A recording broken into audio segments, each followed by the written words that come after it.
లోపశాంతయే శాంతపావనమచింత్య వైభవం తం నరం వపుషి కుంజరం ముఖే మన్మహే కిమపి తుందిలం మహః శరణం కరవాణి శర్మదం తే చరణం వాణి చరాచరోపజీవ్యం కరుణామసృణైః కటాక్షపాతైః కురు మాం అంబ కృతార్థసార్థవాహం.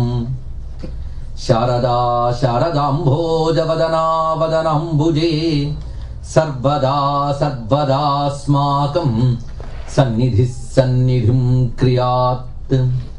విమలపటీ కమలకుటీ పుస్తక రుద్రాక్షసస్తహస్తపుటీ కామాక్షి పక్ష్మలాక్షి కలిత విపంచీ విభాసి వైరించి.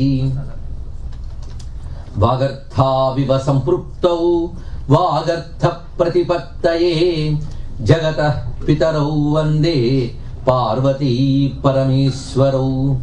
గురవే సర్వలోకానాం భిషజే భవరోగిణాం నిధయే సర్వవిద్యానాం దక్షిణామూర్తయే నమః.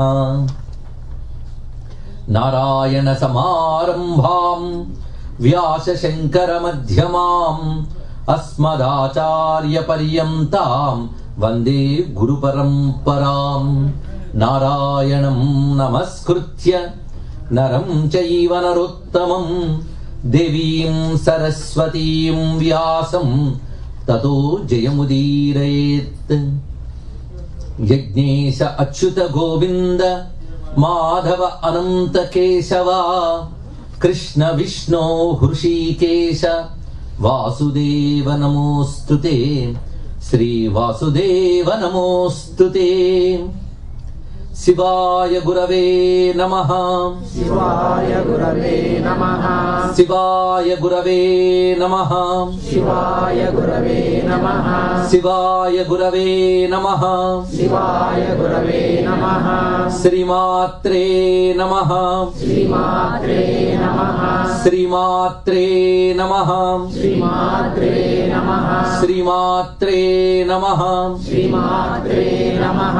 శ్రీ విష్ణు రూపాయ నమః శివాయ. శ్రీ విష్ణు రూపాయ నమః శివాయ. శ్రీ విష్ణు రూపాయ నమః శివాయ. శ్రీ విష్ణు రూపాయ నమః శివాయ. శ్రీ విష్ణు రూపాయ నమః శివాయ. శ్రీ విష్ణు రూపాయ నమః శివాయ. శ్రీకృష్ణ శరణం మమ. శ్రీకృష్ణ శరణం మమ. శ్రీకృష్ణ శరణం మమ. శ్రీకృష్ణ శరణం మమ. శ్రీకృష్ణ శరణం మమ. శ్రీకృష్ణ శరణం మమ. నమో మహద్భ్యో ఋషిభ్యో గురుభ్యో నమః. శ్రీ శ్రీనివాస పరబ్రహ్మణే నమో నమః. భగవన్మయమైన ఈ సదస్సుకి సవినీయ నమస్సులు సమర్పణ చేసుకుంటూ పరమ పావనమైన భాగవత కథా ప్రవచన యజ్ఞంలో నిన్నటి రోజున సప్తమ స్కంధంలోని ప్రహ్లాద చరిత్ర నృసింహావిర్భావ ఘట్టాన్ని వివరించుకున్నాం. తర్వాత అష్టమ స్కంధంలో మనకు చెప్పబడుతున్నటువంటిది ప్రధాన ఘట్టం గజేంద్ర మోక్షణం. ఇది భాగవతానికి మాత్రమే ప్రత్యేకం. మిగిలినటువంటి ఘట్టాలు విష్ణు పురాణంలో భారతంలో కూడా లభిస్తాయి, కానీ గజేంద్ర మోక్షణ ఘట్టం మనకి భాగవతంలో మాత్రమే లభిస్తుంది. దీనికి అనేక ప్రాధాన్యాలు ఉన్నాయి. ముఖ్యంగా ఈ ఘట్టం అనగానే ప్రతి వారికి ఒక ఉత్సాహం కూడా కలుగుతుంది, ముఖ్యంగా తెలుగు వారికి. దానికి కారణం పోతన గారు. ఆయన ఇచ్చినటువంటి అద్భుతమైన పద్యాలు, అందులో ఉన్న మాధుర్యం, ఇవి దీనిలో గొప్పతనం. అంతేకాదు మూలం సంస్కృతంలో కూడా దీనికి చాలా ప్రాధాన్యం ఉన్నది. ఘట్టానికి ఆ ప్రాధాన్యం మనం చెప్పుకుంటూ వెళదాం. నిన్నటి రోజున మనం అసుర సంహారం కోసమే స్వామి వచ్చిన అవతారం చెప్పుకున్నాం. ఇప్పుడు భక్తుల్ని రక్షించడానికి స్వామి రాబోతున్నాడు. ఏమైనా స్వామి వస్తే అదే అవతారం. అక్కడ కూడా ఒక విధంగా శిక్షణ రూపంలో రక్షణ ఇచ్చాడు ఆయన.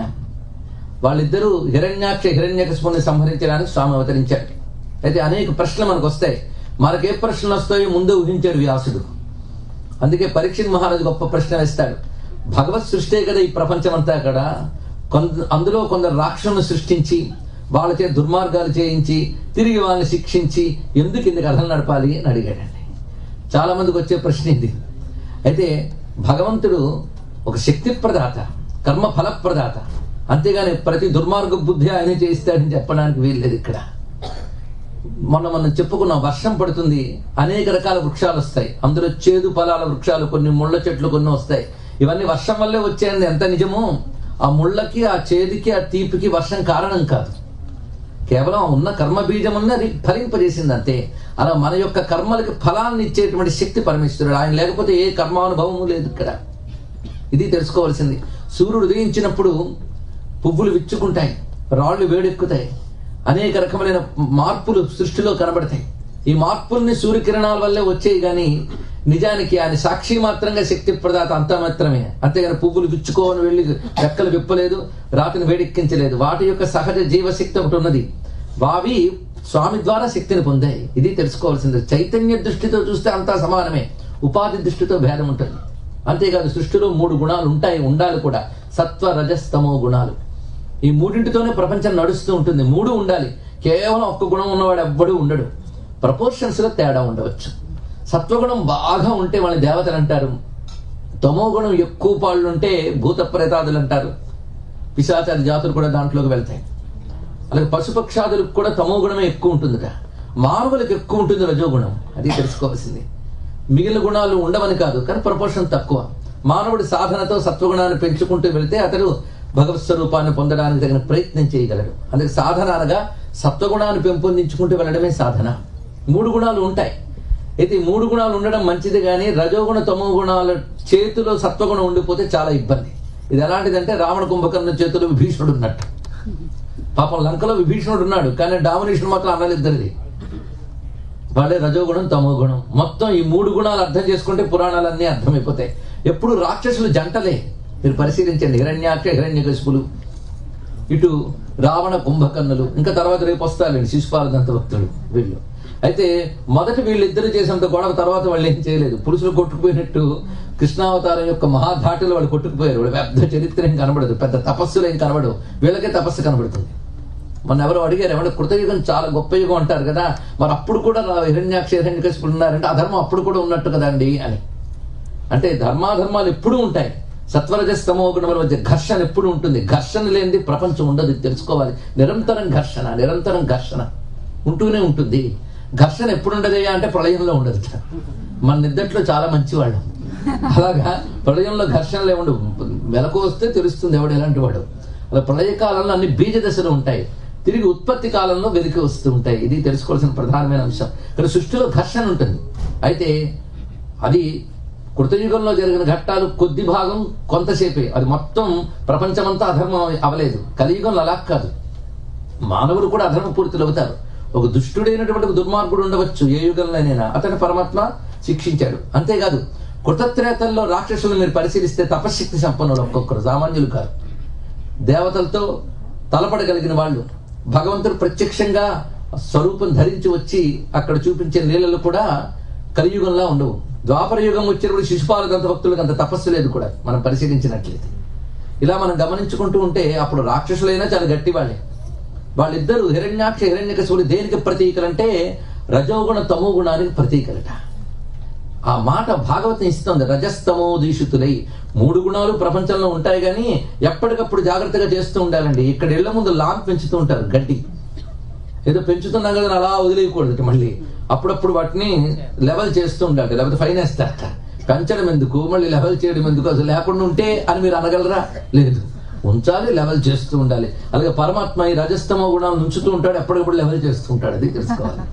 రజోగుణ తమో గుణాలు పెరిగిపోయి అనుకోండి, సత్వగుణాన్ని డామినేట్ చేసింది అనుకోండి, అప్పుడు నుంచి లెవెల్ చేయాలి. అది ఆయన పని. మనం లాన్ ఎందుకు అనకూడదు, సృష్టి ఎందుకు అనకూడదు, అంతే. అలా చేస్తాడు పరమాత్మ. ఇది ఈ కథల్ని మనం మననం చేయడం వల్ల, అప్పుడేం చేశాడు వదిలేయండి, మనం మననం చేయడం వల్ల మనలో ఉన్న రజోగుణ తమోగుణ వికారములు తరిగి సత్వగుణం ఉద్బుద్ధమై పరమాత్మ దగ్గర అవుతాం. అందుకే కథల యొక్క ప్రయోజనం అది. దీని సంకేతంగా సనక సనందనాథులు వైకుంఠానికి వెళ్ళారు. ద్వారం దగ్గర ఎవరున్నారు? ఇద్దరు జై విజయులు. వాళ్ళు అడ్డుకున్నారు. అడ్డుకుంటే వాళ్ళు శపించేట. శపిస్తే సనక సనందనాలు ఎలా అవుతారండి? వాళ్ళ మహర్షులే. అలా శపిస్తారా? అక్కడ తెలుసుకోవాల్సింది ఏంటంటే, సారూప్యముక్తి పొందడం వేరు, సాయుధ్యముక్తి పొందడం వేరు. సారూప్యముక్తి పొందినప్పటికీ కూడా కిందికి దిగొచ్చే అవకాశం ఉంటుంది. ఏవో తెలియని బీజాలు ఉంటాయి వాళ్ళల్లో. అవి తిరిగి ఈ భూమి మీదకి వచ్చి వాళ్ళు తీర్చేసుకుని సాయుధ్యముక్తిని పొందారు. అంతకంటే ఉత్తమ స్థితిని పొందారు వాళ్ళు జై విజయుల తర్వాత. అది తెలుసుకోవాలి. అందుకు ఒక విధంగా వీరి యొక్క శాపం కారణమైంది. శాపం అనగా ఉన్న స్థితికి ఫలితం ఏమిటో చెప్పడం, అంతేగాని కోపంతో ఇచ్చేది కాదు. నువ్వు చేసిన పనికి ఇది ఫలితం అని చెప్తారు. ఇదే శాపం అంటే. శాపాన్ని అర్థం చేసుకోవాలి మనం. అక్కడ ఒక మాట అంటాడు భాగవతకారుడు, రజస్తమో దూషితులై అని ఒక మాట వేశాడు. మీరు రజోగుణ తమో గుణాలతో దూషితులయ్యారు గనక మమ్మల్ని అడ్డుకున్నారు అంటే ఇక్కడ 3 వచ్చాయి అనమాట. అక్కడ స్వామి దగ్గరికి వెళదామంటే అడ్డుకున్న వాళ్ళు 2. ఇప్పుడు అర్థం చేసుకోండి, మన హృదయంలోకి వెళ్ళబోతుంటే అడ్డుకున్న వాళ్ళు 2. ఎవరు వాళ్ళు? రజోగుణం తమో గుణం. వెళ్ళడానికి సిద్ధమైన వాళ్ళు కేవలం సత్వగుణ సంపన్నులైన సనక సనందనాథులు. కనుక సనక సనందనాథులను అడ్డుకున్నది రజోగుణం తమో గుణం. రజోగుణ తమో గుణం ఉన్నంత కాలం భగవంతుని చేరలేరు, చేరనివ్వలేరు. ఇది తెలుసుకోవాల్సింది. అందుకే రజోగుణ తమో గుణ వికారములతో ఉన్నటువంటి వారు తిరిగి భూమి యందు ఉద్భవించి దానిని శుభ్రం చేసేసుకుని మళ్ళీ పరమాత్మ యందు చేరారు. ఇది ఆ కథలో ఉన్న భావం. కనుకనే అక్కడ వైకుంఠం అంటే హృదయమే, రజోగుణ తమో గుణాలే జై విజయులు. వాళ్ళని దాటి వెళ్ళవలసిన సత్వగుణమే సనక సనందనాథులు. ఇది పరిశీలించవలసిన మరొక అంశం. ఇక్కడ విశేషం ఏంటంటే సైకలాజికల్ అంశములు కూడా అనేకం సైకాలజీ పురాణాల్లో చాలా కనబడుతుందండి. ఎవరైనా రీసెర్చ్ చేయదలుచుకుంటే పురాణాలు బోల్డ్ ఆఫ్ ద సబ్జెక్ట్ మెటీరియల్ ఇస్తుంది. సైకాలజీ చూడండి, వాళ్ళు ప్రేమ మార్గంతో అయితే 7 జన్మలు, వైర మార్గంలో అయితే 3 జన్మలు. అంటే వాడు 3 జన్మలు ఎంచుకున్నారు, ఎందుకంటే తొందరగా వెళ్ళిపోదామని. అవునా లేదా? ఎందుకు? ఇది ఎంత సైకాలజీ చూడండి. ఎందుకంటే నెగిటివ్ థాట్ కొన్ని ఇంపాక్ట్ పాజిటివ్ థాట్ ఉండదు. ఎవరైనా మనల్ని ప్రేమగా రోజు పలకరిస్తూ ఉంటే మనం సంతోషిస్తూ ఉంటాం. వాడు ఎప్పుడు నేను తిట్టాడు అనుకోండి కోపంగా, రాత్రి నిద్ర పట్టదు. వాడు ఎందుకు అలా తిట్టుంటాడు, వాడు ఎందుకు అలా చేస్తుంటాడు, అది చూపించినంత ప్రభావం అంతవరకు చూపించిన ప్రేమ చూపించచ్చు. చూడండి, దానికి ఉంటుంది కానీ స్లో. అంత చక్కగా చెప్పాడు. దీనికి చాలా తీవ్రం అనమాట. తీవ్రమైన స్వభావం ఏర్పడితే తీవ్రత వల్ల భావం పెరిగిపోతుంది. భావం పెరగడంతో ధ్యానం కుదురుతుంది. ధ్యానం కుదిరితే పరమాత్మ చేరడం సులభంట. అందుకు ఒక ఆయన మధ్య ప్రవచనం చెప్తుండే పెద్ద ఆయనతో అన్నట్ట, నేను అందుకే భగవంతుని ద్వేషించడం స్కీమ్ పెట్టుకున్నానండి. ఎందుకంటే తొందరగా ద్వేషించిస్తే ఆయన దిగొస్తాడు. నువ్వు ద్వేషం పెట్టుకుంటే ఆయన దిగి రావాల్సింది ఎక్కర్లేదు, నేను చూడాలన్నట్టు ఆయన మా చాలా గొప్ప మాట. ద్వేష మార్గంతో వెళ్ళాలన్నా అది ధ్యాన స్థితికి వెళ్ళాలండి. కొందరు భగవద్వేషులు చాలా కనబడుతూ ఉంటారు, కానీ ఆయన్నే నిరంతరం తలుచుకునేటంత భావం పెరిగితే చాలు. ఇక్కడ అదొక ప్రత్యేక అంశం. అందుకే హిరణ్యకశిపుడి కథలో మనం తెలుసుకోవాల్సింది ఏంటంటే, భగవంతుడు ఎవరిని అనుగ్రహించాడు నిజాన్ని గట్టిగా ఆలోచిస్తే బయటకు ప్రహ్లాదుడు కనబడుతుంది. ప్రహ్లాద వరద అనాలి, కానీ హిరణ్యకశిపు వరదుడు ఆయన. హిరణ్యకశిపుడిది అంత ప్రేమ కాకపోతే తను మర్చిపోనివ్వకుండా వాళ్ళ ఇంట్లో పిల్లాన్ని పెట్టాడు. ఏదో తన ధ్యాసలో తను పడిపోకుండా వీడు ఒకడు పట్టుకున్నాడు. వాడికి ఇంకేం పట్టలేదు. అన్ని ముల్లోకాల రాజ్యం, రాజ్యాంగం, పాలన ఏమీ పట్టలేదు. ఈ పిల్లాడు విష్ణు భజన ఎప్పుడు మాంతాడా అనే చింతన. అందులో విష్ణు చింతన చేయకుండా విష్ణు అని ఈయన చింతన చేస్తున్నాడు. అలా పెట్టేట. అందుకే నేను అక్కడ వెతికాను, విష్ణువు కనబడలేదయ్యా అన్నాడు. విష్ణువు లక్ష్మీదేవితో చెప్పేట, వాడిని ఎక్కడ కనబడలేదు అంటున్నాడు. వాడిని ఎక్కడ పెడితే అక్కడ వెతుకుతున్నాడు కనుక వాడికి కనబడకుండా వాడు హృదయంలో దాక్కున్నాను. నేను అక్కడ తప్ప అంతా వెతుకుతాను. అక్కడ వెతకలేదు. వాడు ఎన్ని అందమైన భావాలు ఉంటాయండి హిరణ్యకశిపుడి గాథలో. మొత్తానికి పరమాత్మ వాడి మీదయ్యా నిరంతర భావన వాడికి పెట్టాడు, భావనా యోగం అందించాడు. ఇది ఆ తత్వం తెలుసుకోవాల్సిన అవసరం అనుకున్నది. అందుకు కృతయుగంలో ఒక అసుర సంహార గాథ కనబడగానే కృతయుగం అంతా రాక్షసమై అనుకోవద్దు. అదొక ఫేజ్. అంత కొంతమంది మాత్రమే ఉండొచ్చు. అప్పుడు శాతం తక్కువ. ఎప్పుడు పూర్తి ధర్మం, ఎప్పుడు పూర్తి అధర్మం ఉండదు. ప్రపోర్షన్స్, అనుపాతాల్లో తేడా ఉంటుందంటే కృతయుగంలో ధర్మం యొక్క బలమే సంపూర్ణం. అది తెలుసుకోవాల్సిన అంశం ఇది. ఇప్పుడు మనం భగవంతుడు అనుగ్రహించే నెలలోకి వెళుతూ ఉన్నాం. ఇది గజేంద్ర మోక్షణ ఘట్టం. నిన్నటి దానికి ఈ విషయం చెప్పుకోకపోతే మన సంపూర్ణమైన అవతార గాథలు అర్థం కావని మనం మళ్ళీ వెనక్కి వెళ్ళి చెప్పుకున్నాం. ఇప్పుడు ముందుకు వెళదాం. గజేంద్రుడు, ఈ గజేంద్రుడు గాథ అందరికీ తెలుసు. అదే పెద్ద ప్రమాదం. తెలుసు అనగానే మనం అదే తెలిసిందే అనుకుంటూ ఉంటాం. ప్రసిద్ధిలో ఉన్నది వేరు, అసలు అక్కడ ఉన్న అంశం వేరు. అది తెలుసుకునే ప్రయత్నం చేద్దాం.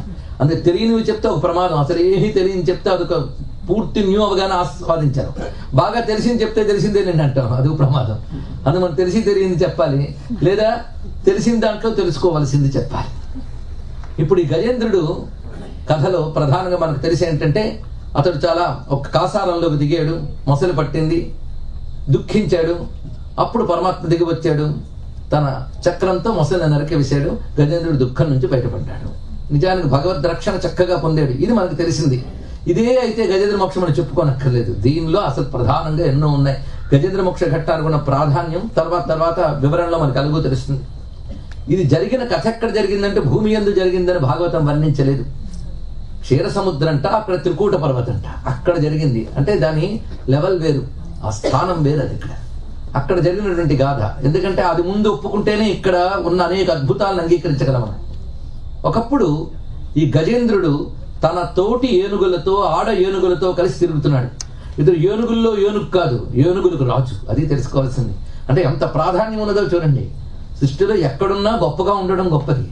అందుకు సమానానాం ఉత్తమ శ్లోకోస్తు అని వేదం చెప్తోంది. అందుకు ఉన్నవాళ్ళలో గొప్పవాడిగా ఉండాలి, కానీ గజాల్లో గజంగా కాకుండా గజాల్లో గజేంద్రుడిగా ఉండాలి. ఇంద్ర శబ్దమే రాజుని శ్రేష్ఠత్వాన్ని తెలియజేస్తుంది కనుక ఈ గజేంద్రుడు ఒకప్పుడు ఆడ ఏనుగులతో, మంత్రి సామంతాది గజములతో కలిసి అడవులో విహరిస్తూ వెళ్తూ ఉన్నట్ట. అనేక రకాల వృక్షాలు ఉన్నాయని వర్ణిస్తున్నారు ఆ అరణ్యాన్ని. అది మరియును మాతులుంగ లవంగ లుంగ చూత కేతకి భల్లాత కామ్రాతక సరళ బదరి పనస వకుళ వంజుల వటకుటజ కుంద కురవక కోవిదార ఖర్జూర నారికేల సింధువార పిచుమంద మందార జంబు జంబీర మాధవి మధుక తాళ తక్కోల తమాల హింతాల రసాల సాల ప్రియాళు బిల్వామలక క్రముక కదంబ కరవీర కదలి కపిత్త కాంచన కందరాల శింసుప అశోక నాగ పున్నాగ చంపక శతపత్ర మరువక మల్లిక మతల్లికాది ప్రముఖ అని మొదలు పెడతారు. ఎన్ని చెట్లు పేర్లు చెప్పారో తెలుసా? 54 చెట్ల పేర్లు చెప్పాడు. 54 చెట్లు ఉన్నాయి ఇక్కడ. ఎంత బొటన్ ఉందో. మొన్న మధ్య జాన్ హాప్కిన్స్ దగ్గర బాల్టిమోర్ యూనివర్సిటీలో తెలుగు ఆయన దీన్ని ఆధారం చేసిన ఒక్కొక్క చెట్టు, దానికి బొటానికల్ గా ఉన్నటువంటి పేరు, అవన్నీ చాలా రాశారు. మన పురాణాల్లో ప్రకృతి గురించి చాలా గొప్పగా చెప్పారు.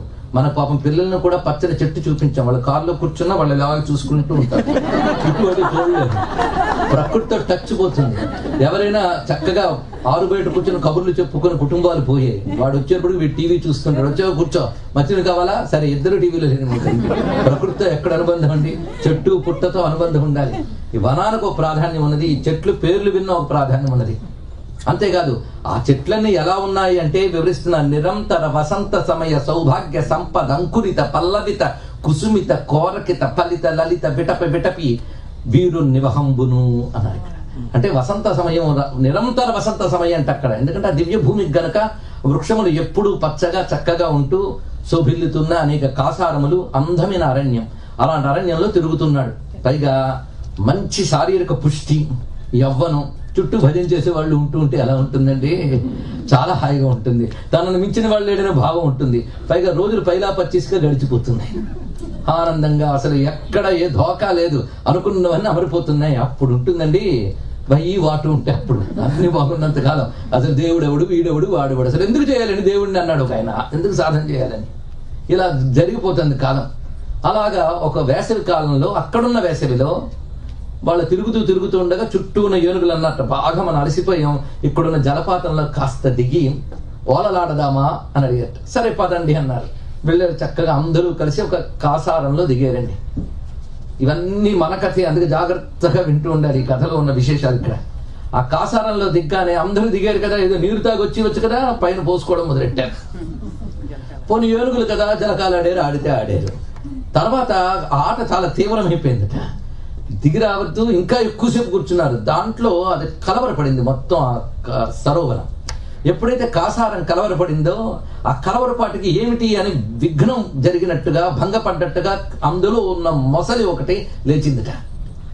ఆ లేస్తూ ఉండగా చూసింది, వీటి వల్లే ఇలా జరిగింది కదా అని ఇతని పాదం పట్టుకుంది. ఇన్ని ఏనుగుల్లో ఈయన పాదమే పట్టుకుందంటే అదే యోగం అంటే. అంత మొదలు నాకే తగలాలా అంటే అదే యోగం అంటే. పట్టుకుంది. పట్టుకోగానే ఇంకా అసలే పెద్ద హీరో కదా, చుట్టూ చూశాడు. దాంతో యుద్ధం చేద్దామని యుద్ధం చేయడం మొదలుపెట్టాడు. స్థాన బలమి గాని తన బలమి కాదయ్యా అన్నారు ఇక్కడ. జీవనంబు తనకు జీవనం వయ్యుంట అలవు చలము అంతకంతకెక్కి మకర ముప్పే దస్య మత్తే భవల్లంబు బహుళ పక్ష సీత భానుపగది అన్నాడు ఇక్కడ. జీవనంబు తనకు జీవనం వయ్యుంట. జీవనం అంటే నీరు అర్థం. నీటిలో మొసలికి బలం ఎక్కువ, అందుకు తన చోట్లు గనక తన చోట్లో చాలా బలం ఎక్కువ. ఆ బలం వల్ల దాని యొక్క ప్రతాపం పెరిగింది, కానీ దీని బలం క్రమంగా తగ్గింది. ఇప్పుడు చూడండి, నన్ను మించిన వాడు లేడు అనేటువంటి అహంకరించిన వాడికి మొట్టమొదటి దెబ్బ తగిలింది ఇక్కడ. ఈ దెబ్బలు చాలా తగులుతాయి, కానీ రియలైజేషన్ కొందరికి వస్తుంది ఇక్కడ. ఈయనకు వచ్చింది ఆ మహానుభావుడికి. చూశాడు, యుద్ధం జరుగుతున్నంతసేపు పక్కన అందరూ నిలబడ్డట. ఈయన గారు తగ్గడం చూసాక ఎందుకైనా మంచిదని ఏనుగుల గుంపులన్నీ ఒడ్డుకెళ్ళి నిలబడ్డాడు.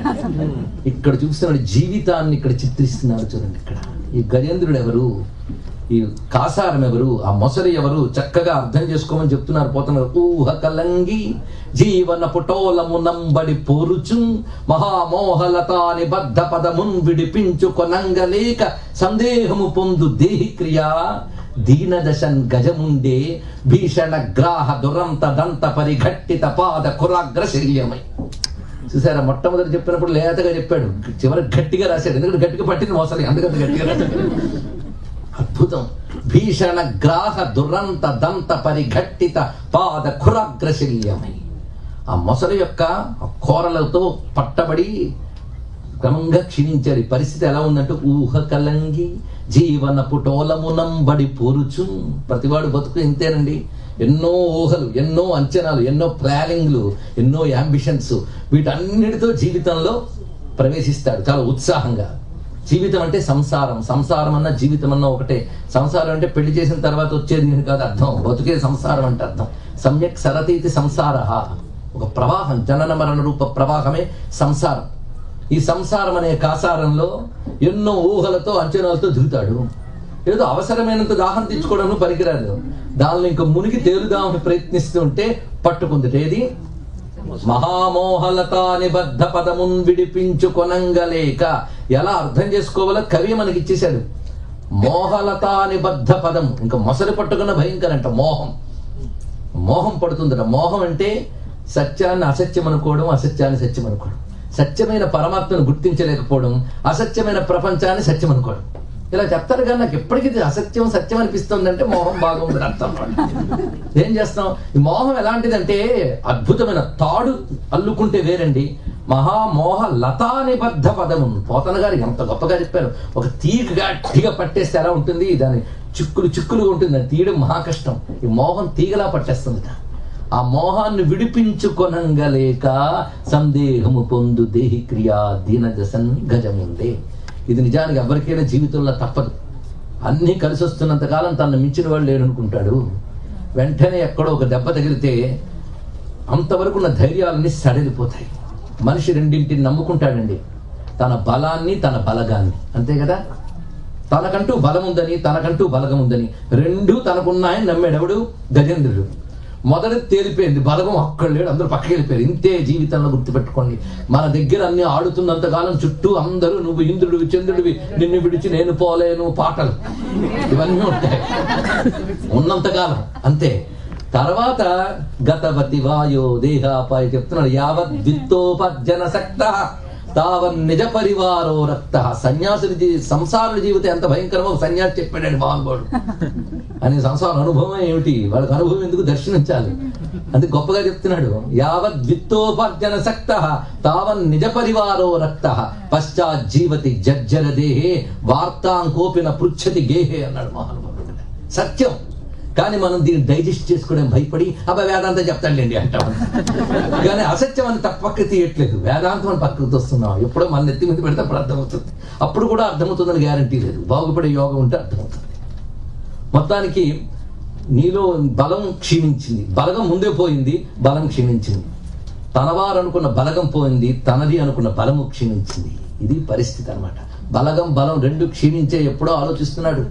ఈ స్థితి వచ్చినప్పుడు కొంచెం మనం ఆలోచించాలండి. అప్పుడు ఇంట్లో వాళ్ళు వచ్చి ఎలా ఉన్నారని అడగరు, ఇంకా ఉన్నారా అని అడుగుతుంటారు. చాలా పరిస్థితి అలాంటి దుస్థితి. ఇక్కడ గ్రహించవలసింది ఇందులో గొప్ప పరమసత్యం ఉంది. మనం అసత్యాన్ని సత్యం అని భ్రాంతి పడుతూ ఎవడే సత్యం చెప్పబడుతున్నా పక్కకు తోచేస్తూ బతికేస్తూ ఉంటాం, వాటిలో కొట్టుకుపోతూ ఉంటాం. అందుకే బేసిక్గా మనిషి అనేవాడు, జీవుడు అనేవాడు ఒంటరే.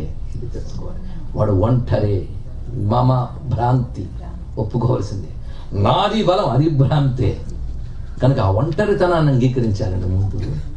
అది తెలుసుకోవాల్సింది. ఎవడితో ఎవడు ఎక్కడికి తెలుసుకోవాలి. ఎవరి కోసం ఇన్ని చేస్తున్నాం, ఇది ఆలోచించవలసిన గొప్ప అంశం. బేసికల్గా ఒంటరి అన్న విషయం ఇక్కడ కనబడుతుంది గజేంద్రుడికి. అప్పుడు ఆలోచిస్తున్నాడు ఇదేమిటని. అందుకే ఊహ కలంగి, అనుకున్న ఊహలన్నీ పోయే. ఇది చేస్తా అది చేస్తా అది చేస్తా, పెద్ద ఊహలు అన్ని ఊహ కలంగి, అంత చెదిరిపోయింది. జీవన పుటోలమునంబడి పోరుచున్ మహామోహలతా నిబద్ధ పదమున్ విడిపించుకొనంగలేక సందేహం పొందు దేహిక్రియన్. అలా ఉన్నట్ట మహానుభావుడు. ఆ తర్వాత ఆలోచిస్తున్నాడు ఎలాంటి గతి ఎలా అయింది, ఇక్కడ అసలు ఎందుకు రావాలి, వచ్చారనుకో ఏదో నీళ్లు తాగిపోకుండా ఎందుకు ఆడుకోవాలి? ఈ ఆటకు ఎంకరేజ్ చేసింది ఎవరు? వీళ్ళే. దించింది వాళ్ళే, ఆడింది వాళ్ళే, దెబ్బలగిలే పక్కకు పోయారు. అంతే. అందరూ కలిసి సంసారం అనే కాసారంలో దించుతారు. మోహం అనే మొసలతో పోరాడుతూ ఓడిపోయి క్షీణించే ఒక్కడిని దగ్గర ఉన్నాడు. ఇది మొత్తం చూపిస్తున్నాడు. అద్భుతమైన ప్రతీకని ఇక్కడ చూపిస్తున్నాడు చూడండి. పైగా ఆలోచిస్తున్నాడు ఎటువంటి స్థితి అలాగొచ్చింది. ఏ రూపంబు నదిని గెల్తూ ఇక మీదే వేల్పు చింతింతు ఎవ్వారింజీరుదురెవ్వరడ్డమిక ఇవ్వారి ప్రచారోత్తమను వారింపంగల వారలెవ్వరు. ఎంత అందమైన తెలుగండి. ఆ వారి అనే మాటని పట్టుకుని ఎలా ఆడుకున్నారో చూడండి పోతన గారు. వారి అంటే సంస్కృతంలో జలము, వాటర్. వారి ఆలోచించుకోండి. కనుక వారి అంటే జలము, వారు వారు అంటే మనకు ఎలా తెలుసు. అందుకే ఈ వారి ప్రచారోత్తమను వారింపంగల, వారించుటంటే అడ్డుకొనుట, వారితో ఎంత. ఈ వారి ప్రచారోత్తమను వారింపంగల వారలెవ్వరు. కృపా వ్యాపార పారాయణులు లేరే దిక్కుమాలిన మొరాలింపన్ ప్రపుణ్యాత్మకులు. ఎవడు దిక్కు? నిన్న ప్రహ్లాదుడు చెప్పింది తెలుసుకోవాలి. అందుకే ఒకటి పట్టుకుని మరొక దాంట్లో వెళ్ళిపోవాలి. ఎప్పటిదప్పుడేనండి, ఎవరు ఫ్రెష్ అనకూడదండి. నిన్నటి జాగ్రత్తగా తీసుకుని వాళ్ళు దానికి వెళితే బలయుతులకు దుర్బలులకు దిక్కెవ్వరు నీకు నాకు ఇవన్నీ కూడా మనకి స్పష్టమవుతాయి. అందుకు దిక్కుమాలిన మొరాలింపన్ ప్రపుణ్యాత్మకులు. పైగా హాయిగా ఉండకుండా ఇక్కడ ఎందుకు వచ్చానంటున్నాడు. ఇది ఒక అద్భుతమైన పద్యం. నానానేకపయూధముల్ వనములోనన్ పెద్ద కాలంబు సన్మానింపన్ దశలక్ష కోటి కరణీనాధుండనయ్యుండి మద్దానాంభ పరిపుష్ట చందన లతాంత ఛాయలందుండలేక ఈ నీరాస ఇటేల వచ్చితి భయం బెట్లు కదే ఈశ్వర. ఇది ఇంకా మనస్సులో వివేచన అండి చేస్తున్నాడు. ఇంకా శరణాగతిలోకి వెళ్ళలేదు. విచక్షణలో ఉన్నాడు. వివేచన, వివేకం. అది ముందు వివేకం ఉండాలి, తర్వాత జ్ఞానం వస్తుందట. ఆ విచక్షణ వివేచన చేస్తున్నాడు లోపల. నానానేక పయూధములు, నా బతుకు ఎంత హాయిగా ఉండేది. అనేక ఏనుగులు నన్ను సేవించుకుంటూ ఉంటే 10,00,00,000 కరణీనాథుండనయ్యుండి, 10,00,00,000 10 లక్షల కోట్ల ఆడ ఏనుగులు గుంపుతో హాయిగా ఉండేవాడిని. ఎందుకు ఇది ఏమండి? 10 లక్షల కోట్ల ఆడ ఏనుగుల దేశం జనాభా కూడా అంత ఉండదు అన్నాడు ఒక ఆయన. అందుకే చెప్పుకునేది భూమి ఏం జరిగింది కాదు, ఇక్కడ అక్కడ ఈ లెక్కలు ఉండొచ్చు. అంతేకాదు 10,00,00,000 కరణీనాథుడు మన కథే. ఇది ఆలోచించవలసిన గొప్ప విషయం. గజేంద్రుడు అంటే ఏమిటి? ముందు వాడిని చూడదు. ఏనుగుకి గర్వించడానుకున్న సబ్జెక్ట్ ఏంటండి? గట్టిగా చెప్పుకోవాలంటే బాడీ. అంత బాడీ, అంతే. ఆ శరీరం వేసుకుని తిరుగుతూ ఉంటుంది. అందుకే ఈ దేహమే నేననుకుని భ్రాంతి చెందే మదమే గజం, తెలుసుకోండి. అందుకే వేదాంత పరిభాషలో దేహాత్మ భ్రాంతి అజ్ఞానము, పరమాత్మ జ్ఞానమే సుజ్ఞానము అని చెప్తారు. ఇక్కడ దేహమే నేననుకోవడమే మొట్టమొదటి దోషంట. అది వదులుకోవడం మహా కష్టం. మనం భక్తి యోగంలో కూడా చెప్పుకున్నాం, ఇది వదలడం మహా కష్టం. ఆ దేహాత్మ భ్రాంతికి ప్రతీక ఎవడయ్యా అంటే గజేంద్రుడు. అందుకు సంసారం అనే కాసారంలో మొసలి పట్టుకి పోరాడినంతసేపు పోరాడాడు. మోహంతో అలిసిపోయాడు, రిటైర్ అయిపోయాడు. అంటే అది అర్థం కాదు. అలిసిపోయాడు మహానుభావుడు. అలిసిపోయి ఇది ఏడుపు అనమాట. ఇంతకాలం ఎలా ఉండేవాడిని? 10,00,00,000 కరణీనాథుడు, 10 లక్ష కోట్ల ఆడ ఏనుగులకి ప్రభువుట. ఎవరు? ఎవడికి వాడు. ప్రతి జీవుడికి 10 లక్ష కోట్ల ఆడ ఏనుగులు ఉన్నాయి. చెప్పనా? చూడండి మన ఇంద్రియాలు 10, అంతే కదా? 10 ఇంద్రియాలు. కానీ 10 ఇంద్రియాలతో మనం చేసే పనులు లెక్కలేనని చేస్తున్నాం. కంటితో పని ఏమిటి? చూడడం పని ఒక్కటే. కానీ ఇప్పుడు ఎన్ని చూసుంటాం, ఇంకా ఎన్ని చూడాలనుకుంటాం. చూపులతో ఎన్ని పాపాలు చేసాం మనం ఇక్కడ. కనుక ఒక్కొక్క ఇంద్రియానికి వృత్తులు అని ఉంటాయి. ఇంద్రియ వృత్తులు, మనోవృత్తులు అని అంటారు. ఇక్కడ మనస్సుకి వృత్తులు ఉన్నాయి. వృత్తి అంటే దాని యాక్షన్ అన్నమాట. మనసు యొక్క వృత్తి ఏమిటి? ఆలోచన, భావన, మనన, మనోవృత్తులు. అవి లెక్కలేనని. 1, 2 అండి? కోట్లు ఆలోచిస్తాం. అలాగే ఒక్కొక్క ఇంద్రియాలతో ఎన్ని చేస్తుంటాం ఇప్పటికీ? కోట్లు. ఇంకా ఎన్ని చేయబోతున్నాం? కోట్లు. అంటే అనంతం. 1,00,00,000 అంటే ఇన్ఫినిటీకి సంకేతం. 10 అంటే 10 ఇంద్రియాలతో అనంత కోట్ల వృత్తులు కలిగి ఉన్నటువంటి జీవుడే 10,00,00,000 కరణీనాథుడు. ఇది తెలుసుకోవాల్సింది ఇక్కడ వాడి పరిస్థితి. అయితే ఇన్ని ఉన్న నేను మద్దానాంభ పరిపుష్ట చందన లతాంత ఛాయలందుండలేక ఈ నీరాశ ఇటేల వచ్చి ఒక మంచి చందనవనాల ఒక చోటు ఉంది. నా చోటంతా చందనవనాలతో ఉంటుంది. అవి కూడా నా చెక్కిళ్ల నుంచి కారే మదజలం వల్ల పెరిగినటువంటి చందన వృక్షాలు. వాటితో హాయిగా ఉండకుండా ఇక్కడ ఎందుకు వచ్చాను? దీని అర్థం ఏంటంటే నా నెలవైనటువంటి అంతర్ముఖంలో, హృదయంలో ఉండకుండా, అంతర్ముఖుడిగా ఉండకుండా బహిర్ముఖుడిని వచ్చి ఈ సంసారంలో పడ్డానే. ఇది దీని యొక్క అర్థం. బహిర్ముఖత్వం సంసారం, అంతర్ముఖత్వం ఆధ్యాత్మిక సాధన. ఇది తెలుసుకోవాలి ఇక్కడ. అది లేకుండా ఇలా వచ్చి పడ్డానే అని బాధపడ్డాడు. ఇప్పుడు అతడిలో క్రమంగా ఇంతవరకు అందరికి చింత ఉంటుందండి. చింతనలో కొందరే వెళ్తారు. చింత చాలా మందికి ఉంటుంది, చింతన ఏ ఒక్కరికి ఉంటుంది. చింతన అంటే అసలు దేన్ని తలంచాలో దాన్ని తలంచడం. అది రావాలి అంటే గత జన్మల సంస్కారం వల్ల రావాలి. ఒంటికి 90 ఏళ్ళు వచ్చినా భగవత్ సంస్కారం ఒక్కడి కలగదు. ఏం చెప్తాం? వాడికి 9 ఏళ్ళకే కలుగుతుంది. ఏం చెప్తాం? నిన్న హిరణ్యకశిపుడు ప్రహ్లాదుడు కనపడలే. సంస్కారాలకు వయస్సా పురాకృతమైనటువంటి శిక్షణ ఉండాలి. ఇప్పుడు ఇలాంటి స్థితిలో అతడికి పరమాత్మను ఆశ్రయించే బుద్ధి కలిగిందిట. ఇక్కడ నుంచి మొదలవుతుంది గజేంద్ర కృత స్తుతి స్తోత్రం. ఇది చాలా ప్రధానం. గజేంద్ర మోక్షణంలో 2 ప్రధానమైన అంశములు, ఒకటి సన్నివేశం, 2 స్తోత్రం. రెండిటికి ప్రాధాన్యం ఉన్నది. తెలివైన వారు 2 జాగ్రత్తగా అధ్యయనం చేస్తారు. అసలు ఈ ఒక్క గ్రంథం బయటకు తెచ్చుకొచ్చి పరిశీలించినా జీవిత పరమార్థం బయటపడుతుందండి. హిందువుల గ్రంథాల్లో గొప్పతనం అది. ఒక్క పుస్తకం చాలు, ఒక్క పుస్తకంలో ఒక ఘట్టం చాలు మన బ్రతుకు బాగు చేయడానికి. అలాంటి గ్రంథాలు లక్షల సంఖ్యలో కలిగిన భారత మాతకు నమస్కారం చేసుకుంటాం. ఒక్కటి చాలు. ఏదో ఒక్క పుస్తకం చంకనేసుకుని తిరిగి 6 రోజులకోసారి 7వ రోజు ఏడిచి పాపాలు పోయి తృప్తి పడిపోయే మతం కాదు మన. ఎంతో జ్ఞానాన్ని నిధులుగా పరంపరగా అందించినటువంటి అద్భుతమైన గ్రంథం ఇది. తెలుసుకోవాల్సినది ఒక్క ఘట్టము, ఒకవైపు సన్నివేశం, ఇంకొక స్తోత్రం. ఈ స్తోత్రం అసలు భగవంతుడంటే ఏమిటి అనే దాన్ని తెలియజేస్తుంది. అలాంటి భగవంతుడు నేను శరణ వేడుతున్నాను అనేటువంటి సంకల్పం, ఇదే స్తోత్రం అంటే. స్తోత్రం అనగా భగవత్ స్వరూపాన్ని తెలుసుకొనుట, ఆ స్వరూపంతో మన మనస్సును అనుసంధానపరుచుకొనుట. ఇంతే స్తోత్రం. ఏదైనా నిర్వచనం అది. ఇది ఒక సంపూర్ణమైన స్తోత్రం. పైగా ఈ స్తోత్రాన్ని అనువాదం చేస్తే యూనివర్సల్ ప్రేయర్ అండి. దీనికున్న విశేషం ఏంటంటే ఒకానొక మతపు దేవుడు, ఒకానొక మతపు వస్తువు ఇందులో చెప్పబడట్లేదు. సర్వవ్యాపకమై సర్వోన్నతమై సృష్టి స్థితిలే కారణమైన పరమాత్మని ఇందులో ప్రతిపాదన చేస్తాడు. ఆ పరమాత్మని శరణ వేడుతున్నాను. ఆ పరమాత్మ అంటే ఏమిటో ఈ శ్లోకాలు జాగ్రత్తగా పట్టుకుంటే తెలిసిపోతాయి. అంత అద్భుతమైన స్తోత్రం ఇది. ఈ స్తోత్రం సామాన్యం కాదు. గజేంద్రుడు ఇంత స్తోత్రం ఎలా చేశాడండి? గీతా ప్రసన్న గోరఖ్పూర్ వాడి పుస్తకమా, గొల్లపూడి వీరాస్వామి అండ్ సన్స్ వారి పుస్తకమా, లేకపోతే ఇంటర్నెట్లో స్తోత్ర.com కొట్టాడా? ఎక్కడి నుంచి వచ్చింది దానికి స్తోత్రం? ఇది తెలియాలి కదండి. దీనికి అద్భుతమైన మాట చెప్తాడు అక్కడ సుఖయోగింద్రుడు. జజాప పరమం జప్యం ప్రాగ్జన్మన్యనుశిక్షితం. గొప్ప మాట చెప్పాడు. జజాప పరమం జప్యం ప్రాగ్జన్మన్యనుశిక్షితం. పూర్వ పుణ్యఫల దివ్య జ్ఞాన సంపత్తితో ఉన్నది పోతన గారు చక్కగా అనువాదం చేశారు. అనేక జన్మల సంస్కారము వల్ల వచ్చిన జ్ఞానముతో స్తోత్రం చేశారు. ఇది తెలుసుకోవాలి. జ్ఞానముతో, విత్ రియలైజేషన్. ఇప్పుడు మనం స్తోత్రాలు చదువుతూ ఉంటాం, పుస్తకం దొరికిందని అలా డబడబా డబడబా బడబడా బడబడా. దానికి అర్థం చెప్పబోతే ఆవలిస్తాం. ఎందుకంటే మనకు అర్థాలు ఎందుకు కావాలండి? అది చదివితే వచ్చే అర్థాలు కావాలి మనకి. వాడు అర్థం మనకు అక్కర్లేదు, పరమార్థం అసలు అక్కర్లేదు. అవునా లేదా? అందుకే మన ఆధ్యాత్మిక ఎదుగుదల ఇంకా అక్కడే ఉంది. ఇది తెలుసుకోవాల్సింది. వాడు అర్థం తెలుసుకుంటే పరమాత్మ అర్థమైపోతాడు. అది తెలుసుకోవాల్సిన పరమార్థం. అందుకే గజేంద్ర మోక్ష స్తోత్రం విశేషం ఏంటంటే జజాప పరమం జప్యం. ఈ పదం చూద్దాం. అంటే జపించవలసిన వాటన్నిటిలోకి ఏది గొప్పదో దాన్ని జపించట. సాధారణంగా స్తోత్రాన్ని జపించారంటారు, పఠించారంటారు. మంత్రాన్ని జపించారంటారు. ఇది తెలుసుకోవాలి. మంత్రము జపించవలసింది, స్తోత్రం పఠించవలసింది. అప్పుడు ఇక్కడ పపాఠో ప్రపాఠో ఏదో పెట్టి పాఠ్యం అనాలి, జప్యం అని ఎందుకు అన్నారు? ఇది ఆలోచించాలి. అంటే ఇది స్తోత్రం కాదు, మంత్రం. మంత్రం అంటే నిర్వచనం ఏమిటి? మంత్రానికి 2 నిర్వచనాలు ఉన్నాయి. ఒకటి మంత్రం అంటే ఏ శబ్దంలో శక్తి ఉంటుందో దానికి మంత్రం అని పేరు. దాన్ని ఉచ్చరించినంత మాత్రమే ఆ శక్తి మనల్ని రక్షిస్తుంది, అందులో సందేహం లేదు. 2 మననాత్రాయితే ఇది మంత్ర. మననం చేస్తే మనకి జ్ఞానం లభిస్తుంది, దానివల్ల మనం రక్షింపబడతాం. మననం చేసేవాడిని రక్షించేది మంత్రము. అదే మంత్రాన్ని మననం చేయాలి మాటి మాటికి, అప్పుడు అది మనల్ని అనుగ్రహిస్తుంది. మననం దేని పని? మనసు పనా, మాట పనా? మనస్సు పని. మననం మనస్సు పని. అదే మనస్సుతో తద్భావాన్ని నువ్వు మననం చేస్తే అది నేను రక్షిస్తుందయ్యా అన్నారు ఇక్కడ. అందుకే ఇది మంత్రం, స్తోత్రం కాదు.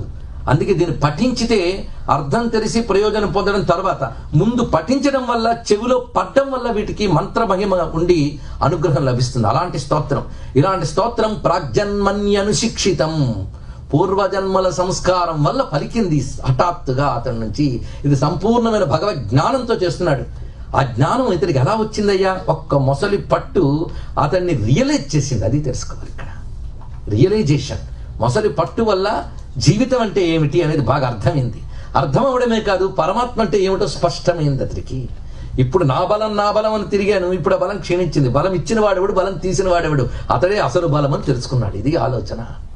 ఆ ఆలోచనలోకి వెళ్ళాడు. స్పష్టంగా అర్థమైంది పరమాత్మ అంటే ఏమిటో సంపూర్ణమైన జ్ఞానం ఈ స్తోత్రంలో ఉన్నది. అందుకే ఇంతవరకు సన్నివేశానికి ఒక బలం ఉంది, స్తోత్రానికి మరో బలం ఉంది. స్తోత్రం అంతా వ్యాఖ్యానించుకుంటే కనీసం రోజుకు 2 గంటల చొప్పున ఉదాహరణలు చెప్పకుండానే గ్రహించగలిగే శ్రోతలు కానీ కూర్చుంటే 3 రోజులు చెప్పుకోవచ్చండి. అంత విశేషమైన అంశం ఉంది. సర్వ ఉపనిషత్తుల సారం ఉంది ఇందులో. ఒక్క గ్రంథంలో ఉపనిషత్తుల సారం ఉంది. అందుకే పంచరత్న గీతలు అనే 5 గీతల్ని చెప్తారు. 5 గీతలు.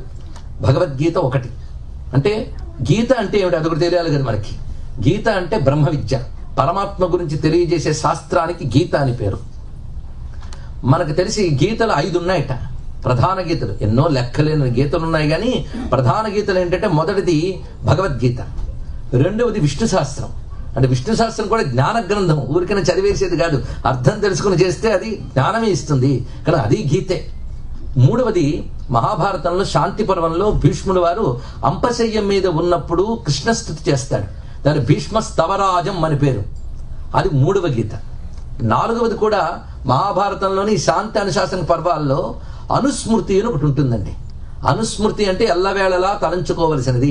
బ్రహ్మ విద్యనంతటిని చిన్న శ్లోకాల్లో కొద్దిపాటి చెప్తాడు. ఇది 4వ గీతట. ఇప్పటికి 4 గీతలు చెప్పుకున్నాం. ఒకటి భగవద్గీత, 2 విష్ణు శాస్త్రం, 3వది భీష్మ స్తవరాజం, 4వది అనుస్మృతి. ఈ 4 భారతంలోనే. 5వది మాత్రం భారతంలో లేదు, భాగవతంలో ఉంది. అది గజేంద్ర మోక్షం. 5వది గజేంద్ర మోక్షం. అంటే భగవద్గీతకి ఎంత ప్రాధాన్యం ఉన్నదో గజేంద్ర మోక్షానికి అంత ప్రాధాన్యం ఉన్నదండి. మొత్తం ఇక్కడ చేయబోయే స్తోత్రం అంతా కూడా అత్యద్భుతమైన భగవద్ జ్ఞానం. అలానే భగవంతుని శరణ వేడుతున్నాననే ప్రపత్తి, ఈ 2 ఇందులో మనకు కనబడుతున్నాయి. అందుకే భగవంతుడు అంటే ఏమిటో అర్థం చేసుకోవాలంటే ఈ స్తోత్రం చదువుకోవచ్చు. ఈ స్తోత్రం దగ్గర పెట్టుకుని పరమాత్మని మీరు ఏ దేవతా రూపంలో ధ్యానించుకోవచ్చు. అదొక ప్రత్యేకత దీనికి ఉన్నది. మీరు విష్ణువైనా, అమ్మవారైనా, ఎవరినైనా, శివుడైనా, ఎవరైనా ఈ స్తోత్రంతో భావన చేసుకోవచ్చు. ఎందుకంటే ఇక్కడ ఒక రూపవర్ణన ఎక్కడ ఉండదు. ఒక రూపాన్ని వర్ణించడు, ఆయుధాలను వర్ణించడు, లోకాలను వర్ణించడు. దీని నిర్విశేష బ్రహ్మస్తుతి అని అంటారు. ఇక్కడ నిర్విశేష అంటే పర్టికులర్ గా ఇది అని చెప్పదు. సర్వవ్యాపకమై, సర్వోన్నతమై, యూనివర్సల్, ప్రతి జీవుడికి సంబంధించినటువంటి అద్భుత జ్ఞానం. ఇది తెలుసుకోవాల్సిన గొప్ప అంశం. అందుకే సర్వజీవులకి పనికొచ్చే విష్ణు జ్ఞానం ఈ గ్రంథంలో ఉంది కనుక దీనికి ఇంత ప్రాధాన్యం ఉన్నది. ఇది పారమార్థికంగా అంత అద్భుతం. కొందరు అంత దాకా వెళ్ళలేరు, ఒప్పుకుంటాం. అటువంటిప్పుడు ఏం చేయాలండి? అటువంటిప్పుడు కేవలం చదువుకున్నా దీని ఫలితం దీనికి ఉంటుందట. ఒక చోట విదేశాల్లోనే 2010లో నేను భాగవతం ఒక చోట చెప్పే అవకాశం నాకు లభించింది, కాలిఫోర్నియాలో. చెప్తున్నప్పుడు గజేంద్ర మోక్షం ఘట్టం అవగానే ఇక ఎవరు వచ్చినా మరి లోపలికి రానివ్వద్దమ్మా, ప్రారంభించిన తర్వాత ఎవరికి లోపలికి రావద్దు. విష్ణు విష్ణు విష్ణు ఇదం విష్ణు విచక్రమే త్రేధాని గదే పదం. అక్కడ గజేంద్ర మోక్ష ఘట్టం పూర్తవగానే కుర్రవాడు ఒకడు వచ్చాడండి. వచ్చి నాకు కొంచెం మీరు అవకాశం ఇస్తే నా అనుభూతి చెప్తానన్నాడు. సరే చెప్పమంటే ఆయన చెప్పిన విషయం ఏంటంటే, మాకు తెలిసిన అత్యంత ఆత్మీయులకి బ్రెయిన్కి సంబంధించిన ఒక వ్యాధి వచ్చింది, ఎక్స్పర్ట్స్ చూశారు, హాస్పిటల్లో పెట్టారు, ఇంకా లాభం లేదు, కొద్ది గంటలే అన్నారు. అప్పుడు మేము చేసింది ఏంటంటే గజేంద్ర మోక్ష ఘట్టం దగ్గర పెట్టుకుని పారాయణ చేసుకున్నాం అతను బాగుపడాలని. మొత్తం పారాయణ పూర్తయింది. ఆశ్చర్యకరంగా వైద్యులు చెప్పారు ఆయన బాగుపడ్డాడని. ఆయన ఇప్పుడు జీవించున్నాడండి. గజేంద్ర మోక్షానికి ఉన్న మహిమ ఇది. ఇంత అద్భుతమైన మహిమ కల ఘట్టం. అందుకే గజేంద్ర మోక్ష ఘట్టం అంతా అయిపోయిన తర్వాత విష్ణువు స్వయంగా చెప్తాడు, ఎవరైనా ప్రాతకాలం లేస్తూనే నిన్ను నన్ను తలుచుకుంటారో, అంటే గజేంద్రుణ్ణి నారాయణుణ్ణి, అలాగే ఈ అరణ్యాన్ని, వైకుంఠాన్ని, ఈ దివ్యధామాన్ని తలుచుకుంటారో, అదేవిధంగా బ్రహ్మ విష్ణు రుద్రుల్ని, పుణ్య నదుల్ని తలంచుకుంటారో వారికి ఇంకా చెడు కాలం అనేది ఉండదు, దుఃఖం అనేది ఉండదు అని అభయం ఇచ్చాడండి స్వామి. క్రమంగా వాళ్ళ జీవిత కాలంలోనే పరమార్థ జ్ఞానం పొంది, భక్తిని పొంది నన్ను పొందుతారయ్యా అని. చివరికి ఫలశ్రుతి గొప్పగా ఉంటుంది. ఫలశ్రుతి చివరి చెప్పచ్చు, కానీ ముందు చెప్తేనే కొంత రుచిగా ఉంటుంది అని చెప్పాడు. కొందరు స్తోత్రం కంటే ఫలశ్రుతి భలే రుచిగా ఉంటుంది. అవునా లేదంటే చివరికి వచ్చేప్పటికి ధనార్థి ధనమస్మృతే కన్యార్థి లభితే కన్యా అంటూ ఉంటే ఎంత మధురంగా ఉంటాయి. స్తోత్రం అర్థం కాకపోయినా పర్వాలేదు, ఫలశ్రుతి చాలా కావాలి. కానీ అరే ఇది లేకపోతే అది లేదే, అది తెలియసుకోవాలి. ఇక్కడ చదవగా ఎప్పటికో అప్పుడు అందులో ఏముందో తెలుసుకునే ప్రయత్నం చేయాలి. లేకపోతే ఇందాక 6 గంటల నుంచి అరుస్తున్నాడు, కొంచెం జాలి పడేని విందాం అనుకున్నా అర్థమవుతుంది. అంత అద్భుతమైనటువంటి స్తోత్రాన్ని ఇక్కడ అందిస్తున్నాడు. ఇక్కడ తెలుసుకోవాల్సింది మనం, ఒక ఏనుక్కింత జ్ఞానం ఎక్కడి నుంచి వచ్చిందని. ఉపాధులు ఏవైనా పర్వాలేదండి, సంస్కారాలు ముఖ్యం. అది తెలుసుకోవాల్సింది ఇక్కడ. సంస్కారం ముఖ్యం. అందుకే కృష్ణ పరమాత్మ చెప్తాడు, నా కోసం సాధన చేసేటటువంటి వాడు సాధన తీరకుండా కానీ మరణిస్తే ఆ సాధన దశ ఎక్కడ ఆపాడో అక్కడి నుంచి తర్వాత జన్మలో అతడికి ఆ బుద్ధి యోగాన్ని నేను ఇస్తానన్నాడు. అంటే వాడికి ఏ సమయంలో అంటే కర్మక్షయం అయిపోతుంది, ఆ బుద్ధి ఎప్పుడు జాగృతి జరగాలో అప్పుడు నేను చూసుకుంటాను. తత్రతే బుద్ధి సంయోగం లభతే పౌర్వదేహికం అంటాడు ఇక్కడ. పౌర్వదేహికం, పూర్వదేహములు యందు వాడు చేసినటువంటి సాధనకి అనుగుణంగా వాడి కర్మలు ఎప్పుడు క్షయమవుతాయో చూసి అప్పుడు నేను వాడికి తప్పకుండా ప్రేరేపణ కలిగిస్తాను, వాడి బుద్ధికి ప్రేరణ ఇస్తాను అన్నాడు ఇక్కడ. అందుకు ఇంతవరకు తానికి ఏదో కర్మ ఉన్నది, ఆ కర్మ ఏనుగు దేహంతో ఇంతవరకు అనుభవించాడు. ఇప్పుడు తరించవలసిన యోగం వచ్చింది. ఆ యోగానికి బాహ్య ప్రేరణ మొసలి, అంతఃప్రేరణ నారాయణుడు. ఇది తెలుసుకోవాల్సి ఇక్కడ. ఆయన ప్రేరణ వల్లే కలిగింది. ఇప్పుడు స్తోత్రం చేస్తున్నాడు. సంస్కృతంలో ఈ స్తోత్రం అంతా కూడా మంత్రమహితంగా ఉంటుంది. పోతన గారు ఏం తీసిపోకుండా తెలుగులో చేశారు. కానీ సంస్కృతం ప్రయత్నించి తెచ్చుకునైనా పారాయణ చేయడం మొదలు పెట్టాలి ఇక్కడ. అందులో ప్రతి శ్లోకం మంత్రమహితమే, కానీ మొదటి 2 శ్లోకాలు బాగా గుర్తుపెట్టుకుని కనీసం 6 చేసుకోవాలి. ప్రతిరోజు నిత్య మననానికి పనికొచ్చేది ఏదో ఒకటి వస్తుంది ఇక్కడి నుంచి, పట్టుకున్న వాళ్ళు పట్టుకోవాలి. మొన్నటి రోజున చతుశ్లోకి భాగవతం, నిన్నటి రోజున ఒకటి వచ్చింది. ఎవరు పట్టుకున్నారు చెప్పండి ఒక్కటి పట్టు. నిన్న నిత్యపారాయణ కోసం శ్లోకం 2 మార్లు చదివాను. వారికి ఎవరు చెప్పారో వారికి నమస్కారం. నేను అది పట్టుకోవడం అండి, అసలు పట్టక్కడ ఉంటుంది. అంతేగాని చాలా మంది ఏంటంటే మాకు అర్థమైనట్టు చెప్పలేదు అంటారు. అహంకారం. అర్థం చేసుకునే ప్రయత్నం చేస్తే ఎందుకు బాగుపడవలసిన అవసరం ఎవరికి, చెప్పేవాడికి కాదు, వినేవాడికి. ఇది తెలుసుకోండి ఇక్కడ. వాడికి అవసరం. యోంత ప్రవిశ్య మమవాచమివాం ప్రసుప్తాం, అది నిన్న చెప్పుకున్నది. ఇవాళ చెప్తున్నాడు చూడండి. మంత్రంలాగే ప్రారంభించాడు. గాయత్రి మంత్ర సారం ఉంది ఇందులో. ఓం నమో భగవతే తస్మై యత ఏతచ్చిదాత్మకం పురుషాయ ఆదిబీజాయ పరేశాయాభిధీమహి యస్మిన్నిదం యతశ్చేదం ఏనేదం యయిదం స్వయం యస్మాత్ పరస్మాచ్చ పరః తం ప్రపద్యే స్వయం భువం. ఇంతే 2 శ్లోకాలు. ఎలా ప్రారంభించండి? ఓం నమో భగవతే తస్మై, అది మొదలుపెట్టాడు. ఓం నమో భగవతే తస్మై. భగవతే అంటే ఏంటో మనం చెప్పుకున్నాం. ఓం నమో భగవతే తస్మై యత ఏతచ్చిదాత్మకం, అది చూపిస్తున్నాడు. అతనికి నమస్కారం. ఎవరికి? భగవానుడైన పరమాత్మకు నమస్కారం. ఆయన నుంచి జగత్తంతా కలిగిందట. యస్మిన్నిదం యతశ్చేదం ఏనేదం యయిదం స్వయం.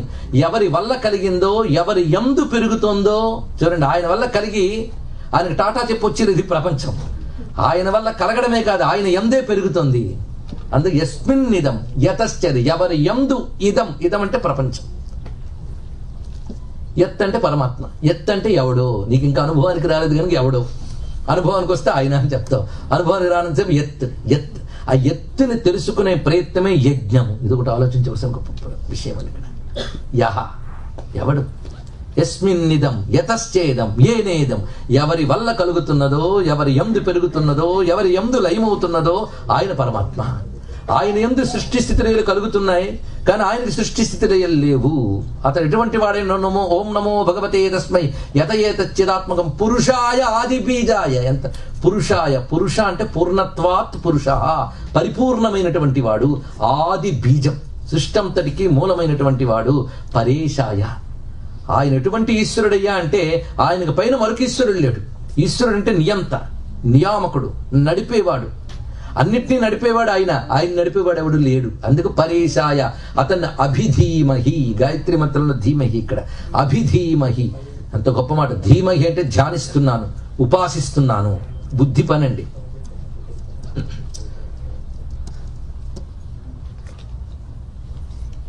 ఇలాంటి తప్పండి, చాలా దోషం. మనకు భగవంతుడు అక్కర్లేదని ఇలా బాహిరంగా ప్రకటించక్కర్లే. అభిధీమహి. అభి అంటే అన్ని విధములా, అన్ని వైపులా. ధీమహి ఉపాసిస్తున్నాను అంటే సర్వాత్మనా నేను ఆయన్ని ఉపాసిస్తున్నాను, ఆశ్రయిస్తున్నాను. ఎవరిని? పరేశాయ అభిధీమహి. భగవంతుడు అంటే ఏమిటో ఎంత పర్ఫెక్ట్ డెఫినేషన్ చూడండి. ఇంతకంటే ఎవరైనా చెప్పగలరా? ఒకప్పుడు గాంధీ గారి దగ్గర ఒక బ్రిటన్ మేధావి ఒక ప్రశ్న వేసేట, భగవంతుడు అంటే ఏమిటని. అని వెంటనే రాసేట, ఎవరి వల్ల ఈ సృష్టి స్థితిలన్నీ జరుగుతున్నాయో, ఎవడు వీటికి అతీతుడో అతడు భగవంతుడు రాశాడు. సింపుల్ గా ఇంత క్లియర్ కట్ డెఫినేషన్ ఇచ్చావు కనుక నీ కానుకగా బ్లాంక్ చెక్ ఇస్తున్నాను ఇచ్చేటండి ఆయన. ఆయన అన్నాడు, మా హిందూ మతం గ్రంథాలు కొంచెం జాగ్రత్తగా చదివితే ఎవడైనా చెప్పగలయ్యా ఇది అని. చూసారా, బ్లాంక్ చెక్కులు పొందగలిగినంత జ్ఞానం మనకు అలవాటు చేసేసిన మహాత్ములకు నమస్కారం చదువు. ఇక్కడ ఎంత అద్భుతంగా సింపుల్ గా చెప్పాడు భగవంతుడు. అంటే ఇంతకంటే ఎవడైనా నిర్వచనం చెప్పగలడా? ఉపనిషత్తు మాట చెప్పింది, యతో భాయమాని భూతాని జాయంతే ఏన జాతాని జీవంతి యత్ ప్రయత్యభిసంవిశంతి. బ్రహ్మసూత్రంలో మొదటి సూత్రం జన్మాద్యస్య యతః. భాగవతంలో మొదటి శ్లోకం జన్మాద్యస్య యతోన్వయాదితరతత్ అద్వేష్వభిజ్ఞస్వరాట్ తేనే బ్రహ్మ హృదాయ ఆది కవయే ముహ్యంతి యత్సూరయః. భాగవతం అంటే స్టోరీలు అనుకున్నారా? నాలెడ్జ్ చూడండి ఎంత గొప్పగా చెప్తున్నాడు. కానీ ఎవరి వలన ఈ సృష్టి జరుగుతోందో, ఎవరి వలన పెరుగుతోందో, ఎవరి యందు లయమవుతోందో, ఎవడు వీటన్నిటికి అతీతమై ఉన్నాడో, ఎవడికి పైన మరొకటి లేదో అటువంటి పరమాత్మను ఆశ్రయిస్తున్నాను. మొదటి శ్లోకంలోనే అంతా చెప్పేశాడు. ఈ 2 శ్లోకాలు చాలా ముఖ్యం. యస్మిన్నిదం యతశ్చేదం ఏనేదం యయిదం స్వయం. ఇదంతా ఆయనే. యస్మాత్ పరం స్మాచ్చ పరః, అంతా ఆయనే, అంతటికి అతీతుడైన.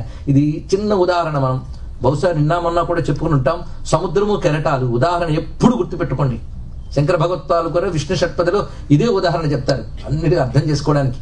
జగత్తుకి పరమాత్మకు ఉన్న అనుబంధం ఎలాంటిదంటే కెరటాలకి సముద్రానికి ఉన్న అనుబంధం అన్నాడు. కెరటాలు ఎక్కడ పుడుతున్నాయి, ఎక్కడ పెరుగుతున్నాయి, ఎక్కడ లయమవుతున్నాయి? సముద్రమే. సముద్రం కెరటాల్లో నిండా ఉన్న సముద్రమే, కానీ కెరటాలకు పరిమితమై లేదు. సముద్రం కెరటాలకు అతీతంగా ఉన్నది, అనంతముగా ఉన్నది.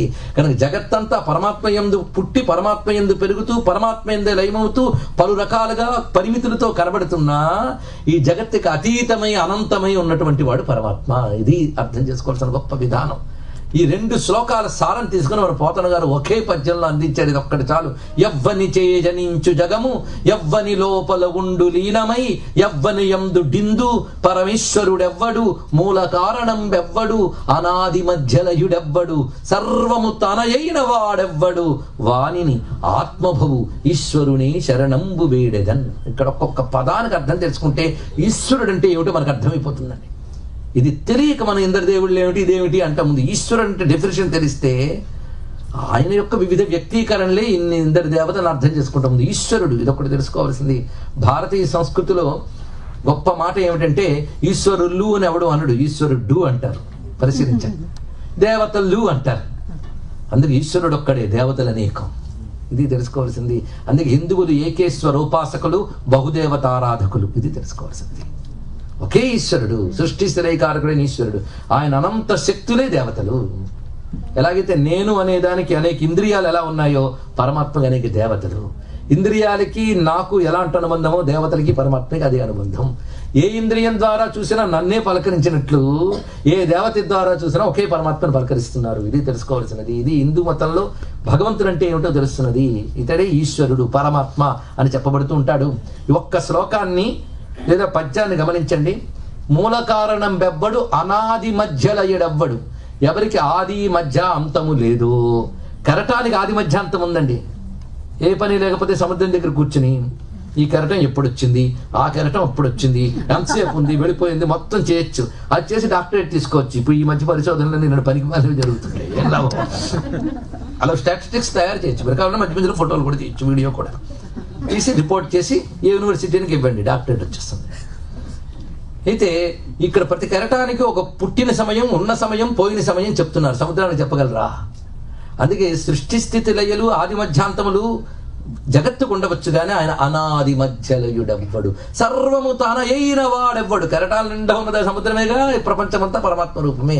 సర్వము తానయైన వాడెవ్వడు వానిని ఆత్మభవు ఈశ్వరుని శరణంబు వేడితన్.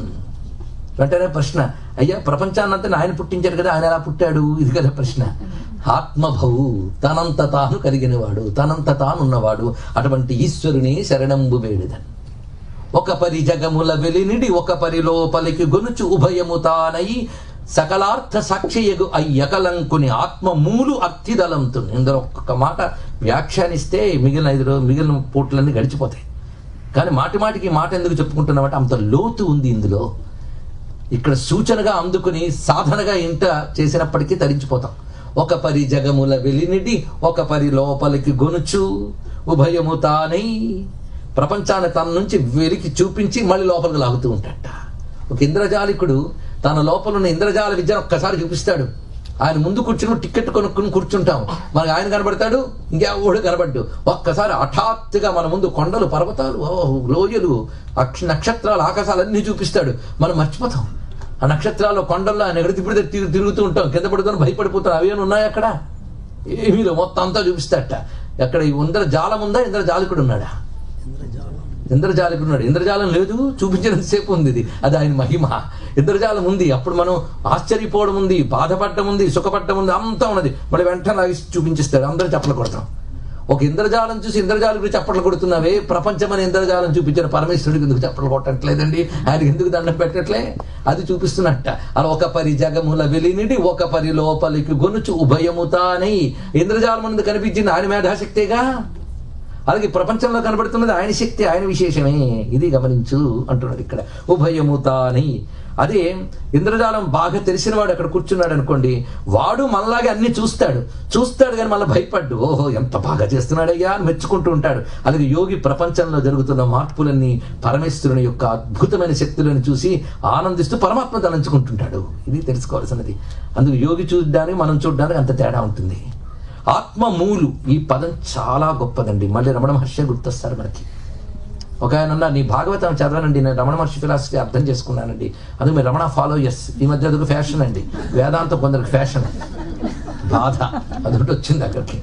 రమణ ఫాలోయర్స్ అని. రమణులు వింటే ఎంత బాధపడతారు అని. ఏకంగా పరమాత్మ లేనమైపోయారు కానీ పర్వాలేదు, కానీ లేకపోతే ఇదా నేను చెప్పింది అంటాడు ఇక్కడ. అందుకే మన సంస్కృతి ఉపనిషత్తుల్లో ఒకటి, భాగవతంలో ఒకటి చెప్పలేదు, అంతా ఒకటే చెప్పింది. మనకు ఎక్కించడానికి నానా యాతనలు పడ్డారండి ఋషులు. వీడికి ఎలా చెప్తే ఎక్కుతుందా, ఎలా చెప్తే ఎక్కుతుందని. అందులో ఇది ఒకటి. ఆత్మమూలు, ఈ మాట చూడండి. ఆత్మకి మూలమైన వాడు. ఆత్మ అంటే ఏమిటి అది కూడా తెలియాలి కదా. కొందరు ఆత్మలు అంటే భూతాలు, ప్రేతాలు అనుకుంటారు.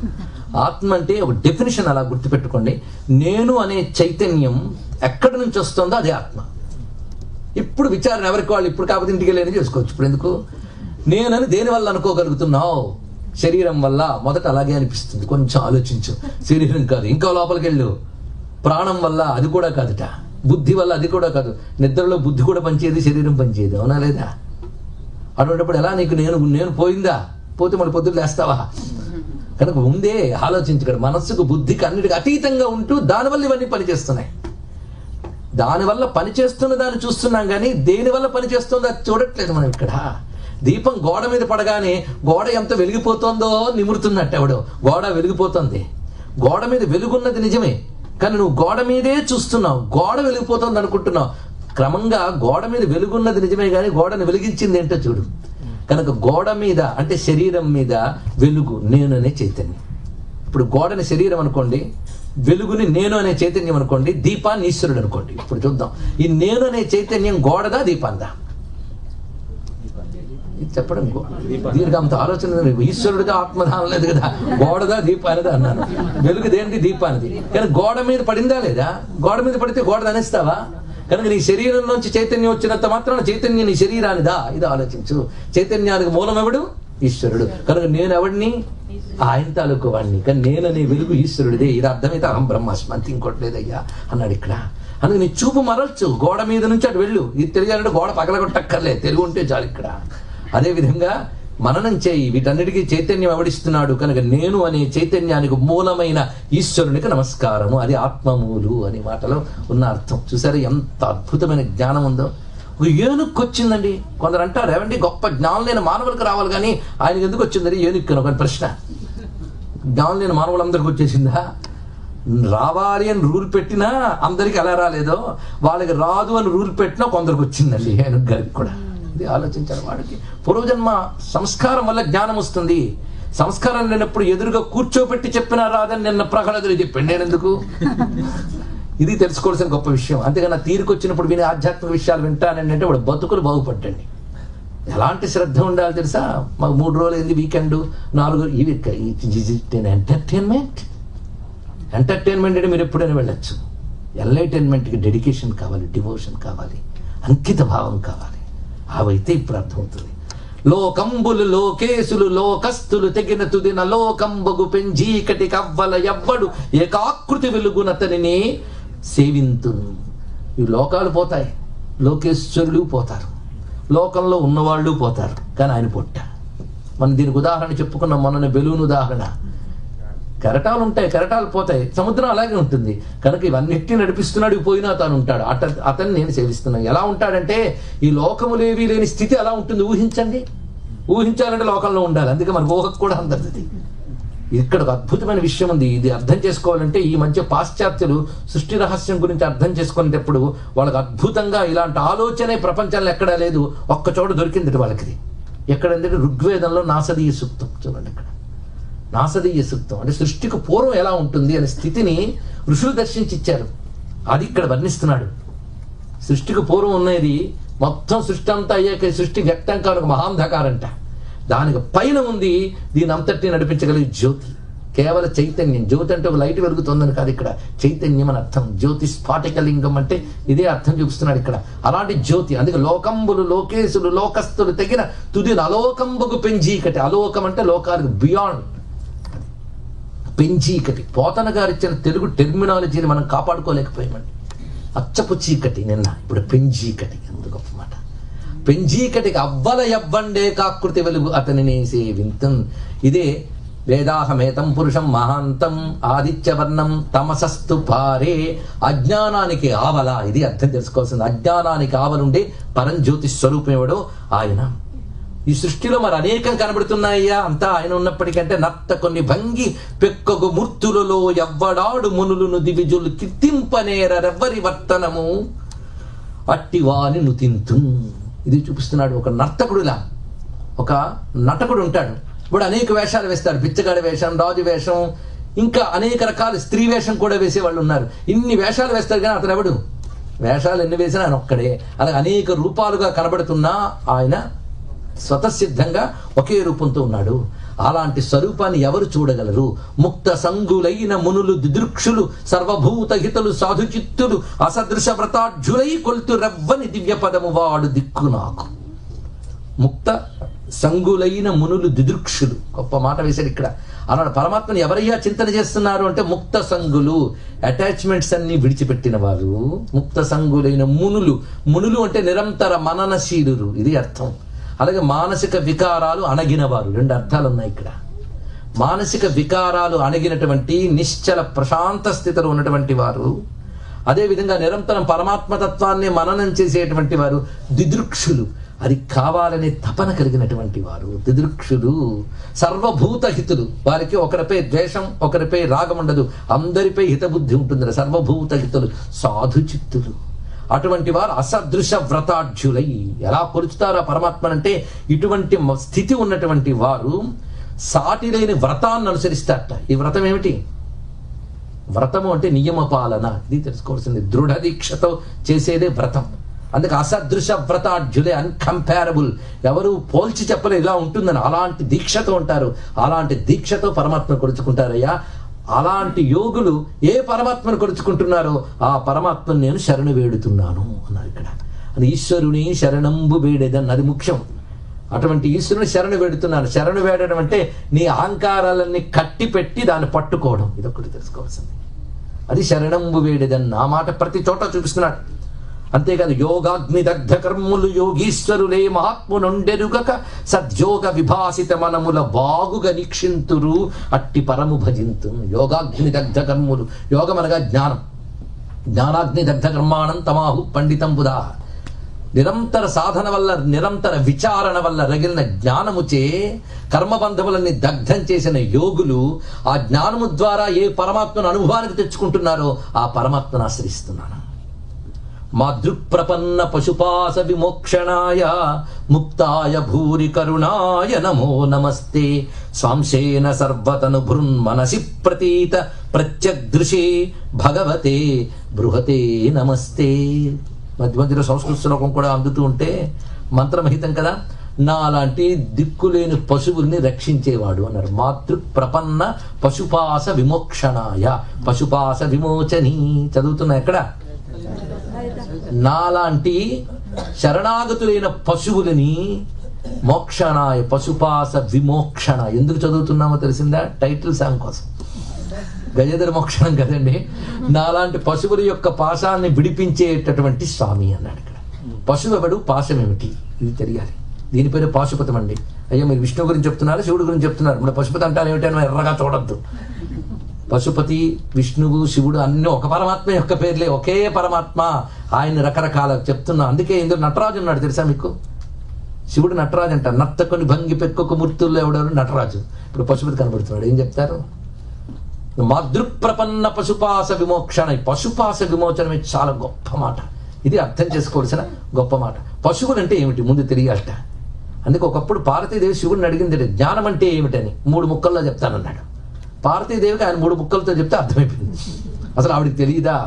మనకు అడగడం తెలియదని మన తరపున ఆవిడ అడిగింది అనమాట. అక్కడక్కడ ఎంత చక్కగా చెప్పాడు. పశు, పాశ, పతి, ఈ 3 గురించి నీకు చెప్తాను, అది తెలుసుకుంటే అదే జ్ఞానం అన్నాడు. ఆ 3 అర్థం చేసుకుంటే చాలట. పశువులు అంటే జీవులు. అయితే పశువులను దేన్ని అనాలి అంటే పాశముతో బంధింపబడిన దాన్ని పశువు అనాలి. ఎవరిని పెడితే వాడిని పశువు అనేయకూడదండి. తాడుతో కడితేనే పశువు అనాలట. ఇప్పుడు ఆలోచించండి, మనం అవునో కాదు? పాశాలు కట్టిలేవు మనకి. ఎన్ని పాశాలు? 1, 2? బోల్డ్ పాశాలని భయం వేస్తుంది. ఒక్క పాశమే అనుకుందాం. ఏనుగుని కట్టడానికి ఒకే తాడు కడతారు, కానీ ఆ ఒక్క తాడులో బోల్డ్ తాళ్ళు పేరుతారు. అదేవిధంగా మనకి మాయ అనే ఒక్క పాశం జీవుల్ని కడుతుందిట. పాశం లిమిటేషన్స్, పాశమే లిమిటేషన్. అంతే. దేశ కాల వస్తు పరిమితులకు మనం లోబడి ఉంటాం. ఇదే పాశం. ఆ పాశం మన కర్మ కొద్దీ భగవంతుడు తగిలిస్తున్నాడు. యోగ్యులైన యోగులకు ఆ పాశం విప్పేస్తున్నాడు. ఈ పాశం అనే మాట చెప్పడంలో విశేషం ఏంటంటే వీటిని తగిలించుకోవడం, విడిపించుకోవడం మన చేతిలో లేదనడం. పశువుల కాపరి ఏ విధంగానైతే ఆవులకు కడతాడు, మా ఆయనే విప్పుతాడు, అలాగే మనకి ఆయనే పాశాలు బంధిస్తున్నాడు. ఇదంతా ఆయన తప్పే కదండి అని వెంటనే ఆయన అనొచ్చు. తప్పేం లేదు.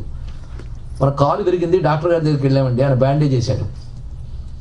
మన కాలేగా ఎప్పుడో తీరిక చూసుకుని విప్పుదామా? లేకపోతే ఆయన ఊరికి తాను తీరిగ్గా ఉన్నాను బ్యాండేజ్ కట్టాడా? కాలు విరిగిందనే బ్యాండేజ్ కట్టాడు కదా. బ్యాండేజ్ కట్టాడు ఎవరి చేతిలో ఉంది? డాక్టర్ చేతిలో. విప్పాలంటే ఆయనే విప్పాలి. అది నా కాలు, నా బ్యాండ్, నా డబ్బు, నా ఇష్టం. నువ్వు విప్పితే కాలు ఉండదు. మళ్ళీ ఆయన దగ్గరికే వెళ్ళాలి. మళ్ళీ ఆయనే తీస్తాడు. తీసిన తర్వాత ఏం చేస్తాడు? నువ్వు నేను ఇచ్చిన పచ్చం బాగా పాటించలేదు, పుండు మానలేదు, మళ్ళీ బ్యాండేజ్ కొత్తది వేస్తానని పంపిస్తాడు. అవునా లేదా? అలాగే మనకి ఈ కర్మల కొద్దీ ఉన్న అజ్ఞానం అనే వ్యాధికి భగవంతుడు జన్మ అనే పాశం కడతాడు. ట్రీట్మెంట్ చక్కగా చెప్పాడు. ధర్మబద్ధంగా జీవించు, సాధన ఇలా చేసుకో అనేటువంటి ట్రీట్మెంట్, మెడిసిన్, పథ్యం అన్ని చెప్పాడు. పాటించే వాళ్ళకి తొందరగా పుండు మారిపోతుంది. అప్పుడు ఆయనే తెలుసుకుని తీసేస్తాడు, మోక్షం ఇచ్చేస్తాడట. పాటించలేదనుకోండి, పుండు మానదు. ఇప్పుడు మళ్ళీ మరో కొత్త బ్యాండేజ్ వేస్తాడు, కొత్త శరీరం వేస్తాడు. ఇప్పుడు అర్థమైపోయింది కదా. అంతే. ఆయన సరదాగా వేయలేదు డాక్టర్ లాగా. కనుకనే ఆ ట్రీట్మెంట్ నీకు కావాలంటే మా ప్రపన్న పశుపాస విమోక్షణాయ. గొప్ప మాట. ప్రపత్తి, శరణాగతి. అహం విడిచిపెట్టి పరమాత్మను గట్టిగా పట్టుకో. శరణాగతి అంటే అంత తేలిక అనుకున్నారా? రమణ మహర్షి చెప్తున్నాడు, శరణాగతి అంటే నాకు ఏ కష్టం కలిగితే భగవంతుడే శరణంటానండి. అది కాదు శరణాగతి అంటే. శరణాగతి అంటే పరమాత్మ తప్ప అన్యము లేదు అనే భావాన్ని కలిగి ఉండడం. అది తప్ప అన్యము లేదు. అది నువ్వు ప్రేమగా పెట్టుకో, జ్ఞానంగా పెట్టుకో, పరమాత్మను పట్టుకో, ఆయన తప్ప మరొకటి లేదు అని గట్టి భావం పట్టుకో. రామ్, ఏదో రామ్ ఆర్ కామ్, ఏదో ఒకటి చూసుకో. కాముడా రాముడా? ఒక్క వరలో 2 కత్తులిమ్మడు. ఒక్క హృదయంలో ప్రపంచం పరమాత్మను పెడితే పరమాత్మను పెట్టు. తెలుసుకో. ఆ పట్టు కావాలి. అలా పట్టుపడితే ఆ పశుపాశాన్ని ఆయనే విప్పుతాడు. ఇది పశుపాస విమోచని. ఇది దీనిలో తెలుసుకోవాల్సింది. అదే మాతృప్రపన్న పశుపాస విమోక్షణాయ అని చెప్తూ మన హృదయంలో ఆత్మ చైతన్యముగా దీపిస్తున్నటువంటి ఆ పరమాత్మకు నమస్కారము అని వివరించి చివరకు వస్తున్నాడు. కలడందురు దీనుల ఎడ కలడందురు పరమయోగి గణముల పాలన్ కలడందురు అన్ని దిశలను కలడు కలండెనిడి వాడు కలడో లేడో. అదృష్టవశాత్తు ఇది గజేంద్ర మోక్షంలో లేదండి. మూలంలో ఈ పద్యం లేదు ఇక్కడ. ఎందుకంటే మనం ఊరికని చదువుతున్నామని ఆలోచించి చదవట్లేదు. ఎందుకంటే ఈయన స్తోత్రం ఎక్కడ నేర్చుకుని చేసింది కాదు, రియలైజే చేశాడు. పరమాత్మకు ఉనికిని సంపూర్ణంగా ప్రగాఢంగా తెలుసుకుని శరణ వేడిన వాడికి కలడో లేడో ఉంటుందా అండి? కలడో లేడో లేదు అసలు. అది పోతన గారి భాగవతంలో మనకు కనిపిస్తుంది, కానీ మూల భాగవతంలో లేదు. కలడో లేడో లేదు. అన్నాడు ఉన్నాడు అంటారు కానీ ఉన్నాడో లేడో అని గజేంద్రుడు అనుకుంటాడండి. అనుకుంటే వస్తుంది రాడు విష్ణువు. చూడండి ఇక్కడ ఎంతవరకు సందేహం ఉంటుందో అంతవరకు దైవం కనబడ్డు. తెలుసుకోండి, సందేహం ఉంటే దైవం కనబడదు. ఇది స్పష్టంగా తెలుసుకోవాల్సింది. ఎందుకంటే సందేహానికి భగవంతుడికి చాలా దూరం. అందుకే కృష్ణ పరమాత్మ గీతలో చెప్పాడు, అజ్ఞశ్చ అశ్రద్ధానశ్చ సంశయాత్మ వినశ్యతి అన్నాడు ఇక్కడ. అంతే. మరి ఇంత అద్భుతమైన ఫిలాసఫీని చెప్పిన వాడు కలడో లేడో అంటాడా? ఇతడు చెప్తున్న భగవంతుడు ఎవడు? సర్వులలో నేనుగా వ్యాపించిన వాడు, సర్వవ్యాపకుడు, సృష్టి చేసినవాడు అని లేడా ఉన్నాడా అని ప్రశ్న వస్తుందండి ఎవరికైనా? వెంటనే పోతన గారు తప్పు రాశారంటే అది తప్పు, ఆయన అలా అనద్దు. ఆయన ఈ కథ రాస్తూ తాదాత్మ్యానికి చెంది వెళ్ళిపోయి మనలాంటి జీవుల గురించి చెప్తున్నారు ఇక్కడ.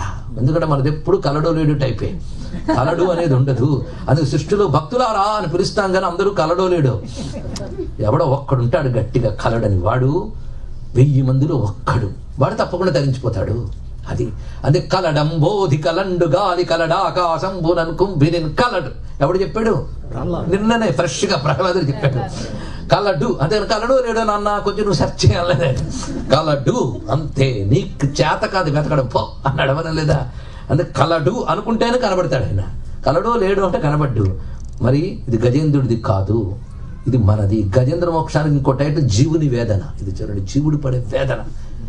ఏది సత్యమో తెలుస్తుంది, అసత్యం నుంచి బయటపడాలని చేసే ప్రయత్నం జీవుడి వేదన. జీవుని వేదనే గజేంద్ర మోక్షం. జీవుడి వేదనలో సందేహం ఉండదు, ఇది తెలుసుకోవాల్సిన గొప్ప విషయం. కనుక పోతన గారు మనలాంటి జీవుల కోసం రాసిందే తప్ప గజేంద్రుడి గురించి కాదు. ఇక్కడ నేను పోతన గారిని దీన్ని తులనాత్మక పరిశీలన చేయడం కోసం, కంపారిటివ్ స్టడీ కోసం చెప్పట్లేదు. గజేంద్రుని అర్థం చేసుకోవాలని చెప్తున్నాను. గజేంద్రుడు రియలైజ్డ్ సోల్. కొందరు గజేంద్రుని ఆర్తభక్తుడు అని అంటారు. ఆర్తభక్తుడు కాదు, జ్ఞానభక్తుడు. జాగ్రత్తగా చూడండి. ఆర్తితో మొదలై జ్ఞానంగా పండిపోయింది ఆయనకి. మొసలి పట్టినప్పుడు ఆర్తి వచ్చింది, వెంటనే రియలైజ్ అయ్యాడు, పరమాత్మ పట్టుకున్నాడు ఇక్కడ. అంతే.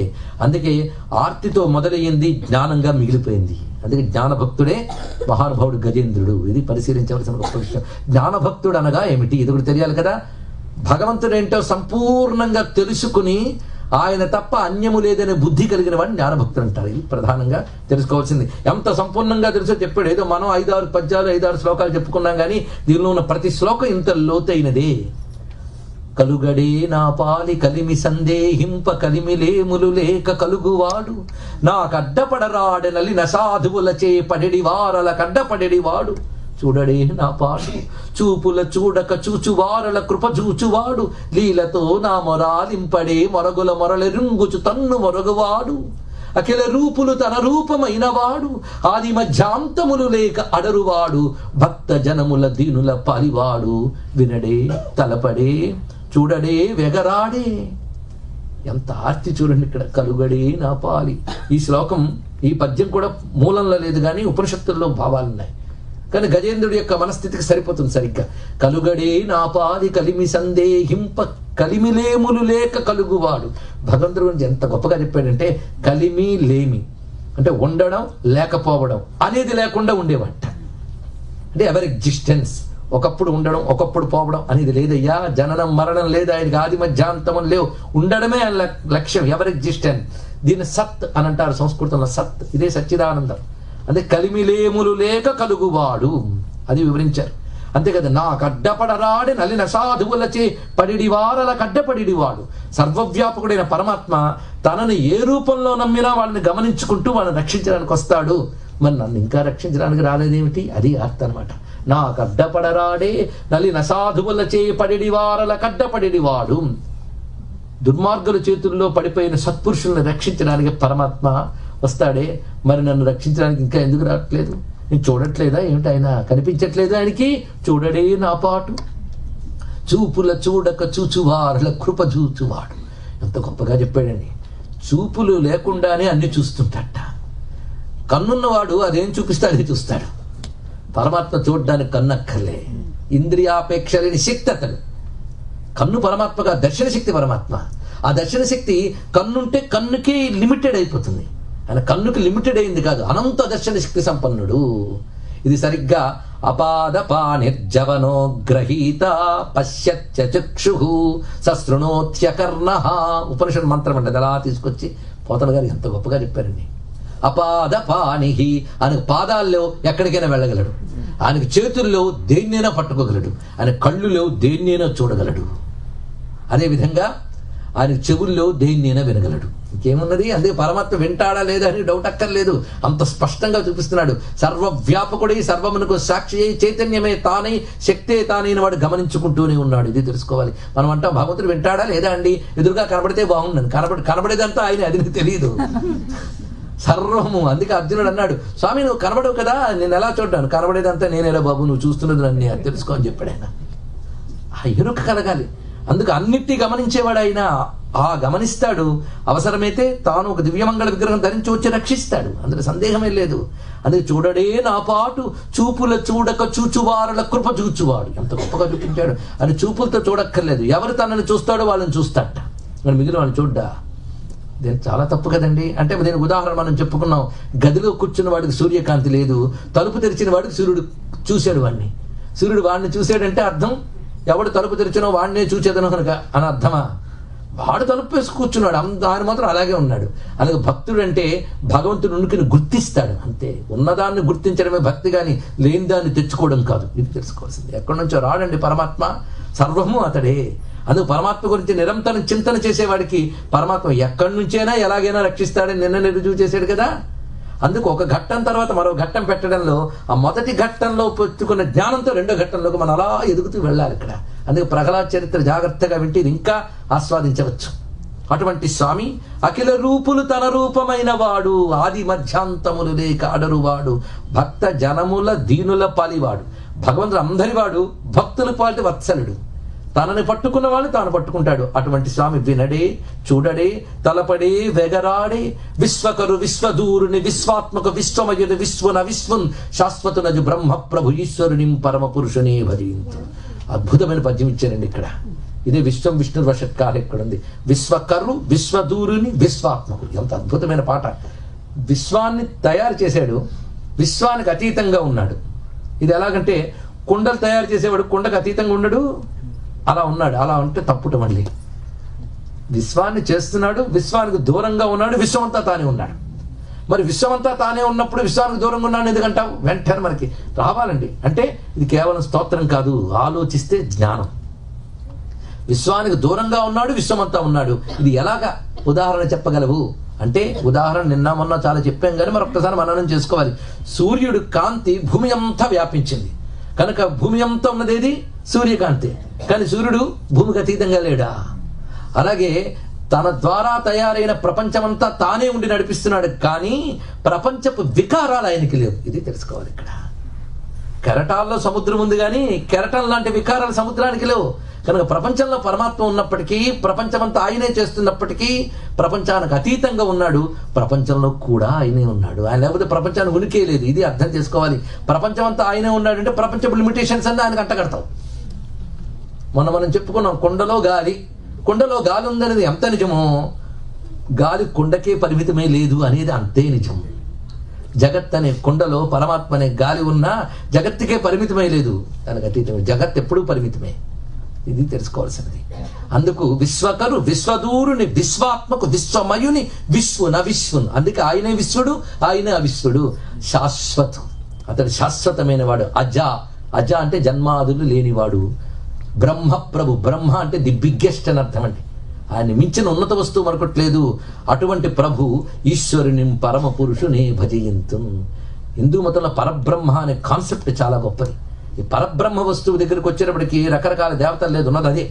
ఒకే పరబ్రహ్మ జగద్రూపంగా ఎన్ని విధములుగా అవుతోంది అని చెప్తున్నారు. ఆ పరబ్రహ్మని నేను భజయింతున్ అని ఆశ్రయించాడు. క్రమంగా అంటున్నాడు, లావొక్కింతయు లేదు, ధైర్యము విలోలంబయ్యే, ప్రాణంబులుంఠావులు తప్పెను, మూర్ఛ వచ్చే తనుగుండెసరి స్థితిని ఒక్కసారి ఊహించండి. అది నవ్వే విషయం కాదు, ఏడవలసిన విషయం. అలసిపోయానయ్యా అని అంటే తప్పకుండా ఆయన అనుగ్రహిస్తారండి. కానీ మనం ఇంకా అలసిపోయాం అనుకోవట్లేదు, ఇంకా ఫైట్ చేస్తాం అనుకుంటున్నాం. అలసిపోయాను, ఇంకా నువ్వే అంతర్యామి, హలసితి సొలసితి, పోరాడి అలసిపోయానయ్యా. కోరిన కొర్కులు కోయని కట్లు, తీరవు నీవవి తెంచక, భారపు పగ్గాలు పాప పుణ్యములు, నేరుపున పోవు నీవు వద్దనక. ఇది నేను చేస్తా, అది నేను చేయను, మధ్యలో అహంకారం వీటితో చేసి అలసిపోయానయ్యా, నువ్వే కాపాడు. మనం అలసిపోయానయ్యా అంటున్నామా? లేదే, ఇంకా నేనే అంటున్నాం కనుక ఆయన రావట్లేదు, నీవు అఘోరించి అంటున్నాడు ఇక్కడ. ఆ స్థితి, ఆ మాట అన్నమయ్యకి అర్థమైందండి. అందుకే అంత ఆర్తిగా రాశాడు. కానీ పాట మనకు అర్థమైందా? ఇది సినిమాలో పెట్టారు కనుక అంతర్యామ అలసి అక్కడే. తర్వాత ఎన్ని చెప్తున్నాడు ఆయన, మదిలో చింతలు మైలలు మనుగులు వదలవు నీవవి వద్దనక, నేను ఎంతో ప్రయత్నం చేస్తున్నాను స్వామి బాగుపడదామని, కానీ నీ సహకారం లేకపోతే ఇది లేదు. సాధన చేయాలని ప్రయత్నిస్తున్నా, ప్రతికూలతలతో యుద్ధం చేస్తున్నా, అలిసిపోయాను స్వామి అంటే తప్పకుండా ఆయన ముందుకు వచ్చి ఆదుకుంటాడయ్యా. కానీ నువ్వు ఇంకా అలసటని అనుకోవట్లే, ఈ పనికి మాలనాటే బాగుంది అనుకుంటున్నావు. అది కావాలి. ఈ అలసట చూపిస్తున్నాడు. లా ఒక్కింతయు లేదు ధైర్యము విలోలంబయ్యే, ఇంకా నాదని ఏమీ లేదయ్యా, బలమంతా నీవే. ప్రాణంబులు ఠాబులు తప్పెను. ఇది అర్థం చేసుకోవాలంటే ప్రాణం పోతున్నప్పుడు పరిస్థితి ఎలా ఉంటుందంటే ఒక్కొక్క గ్రంథి నుంచి బయటకు వస్తుంటుంది ప్రాణం. ఆ సమయంలో కలిగే వేదన ఎలా ఉంటుందంటే ప్రాణానాం గ్రంథిరసరుద్రోమా విశాంతగ ఆ మంత్రంలో చెప్తారు. ప్రాణం పోయేటప్పుడు కలిగే వేదన ఎలా ఉంటుందంటే 1000 మండ్రగబ్బులు కాటు వేసినట్టు ఉంటుందిట. ఒక్కొక్క గ్రంథిలోంచి ప్రాణాలు వదులుతూ వదులుతూ వస్తున్నప్పుడు వేదన అంతా ఇంత కాదండి ఇక్కడ. అది ప్రాణంబులు ఠావులు తప్పాను. ఆ నాడీ మండలాల్లో ఉండవలసిన ప్రాణములు కదిలిపోతున్నాయి. మూర్ఛ వచ్చే ఆఖరి స్తోత్రం చేయడానికైనా శక్తి అది.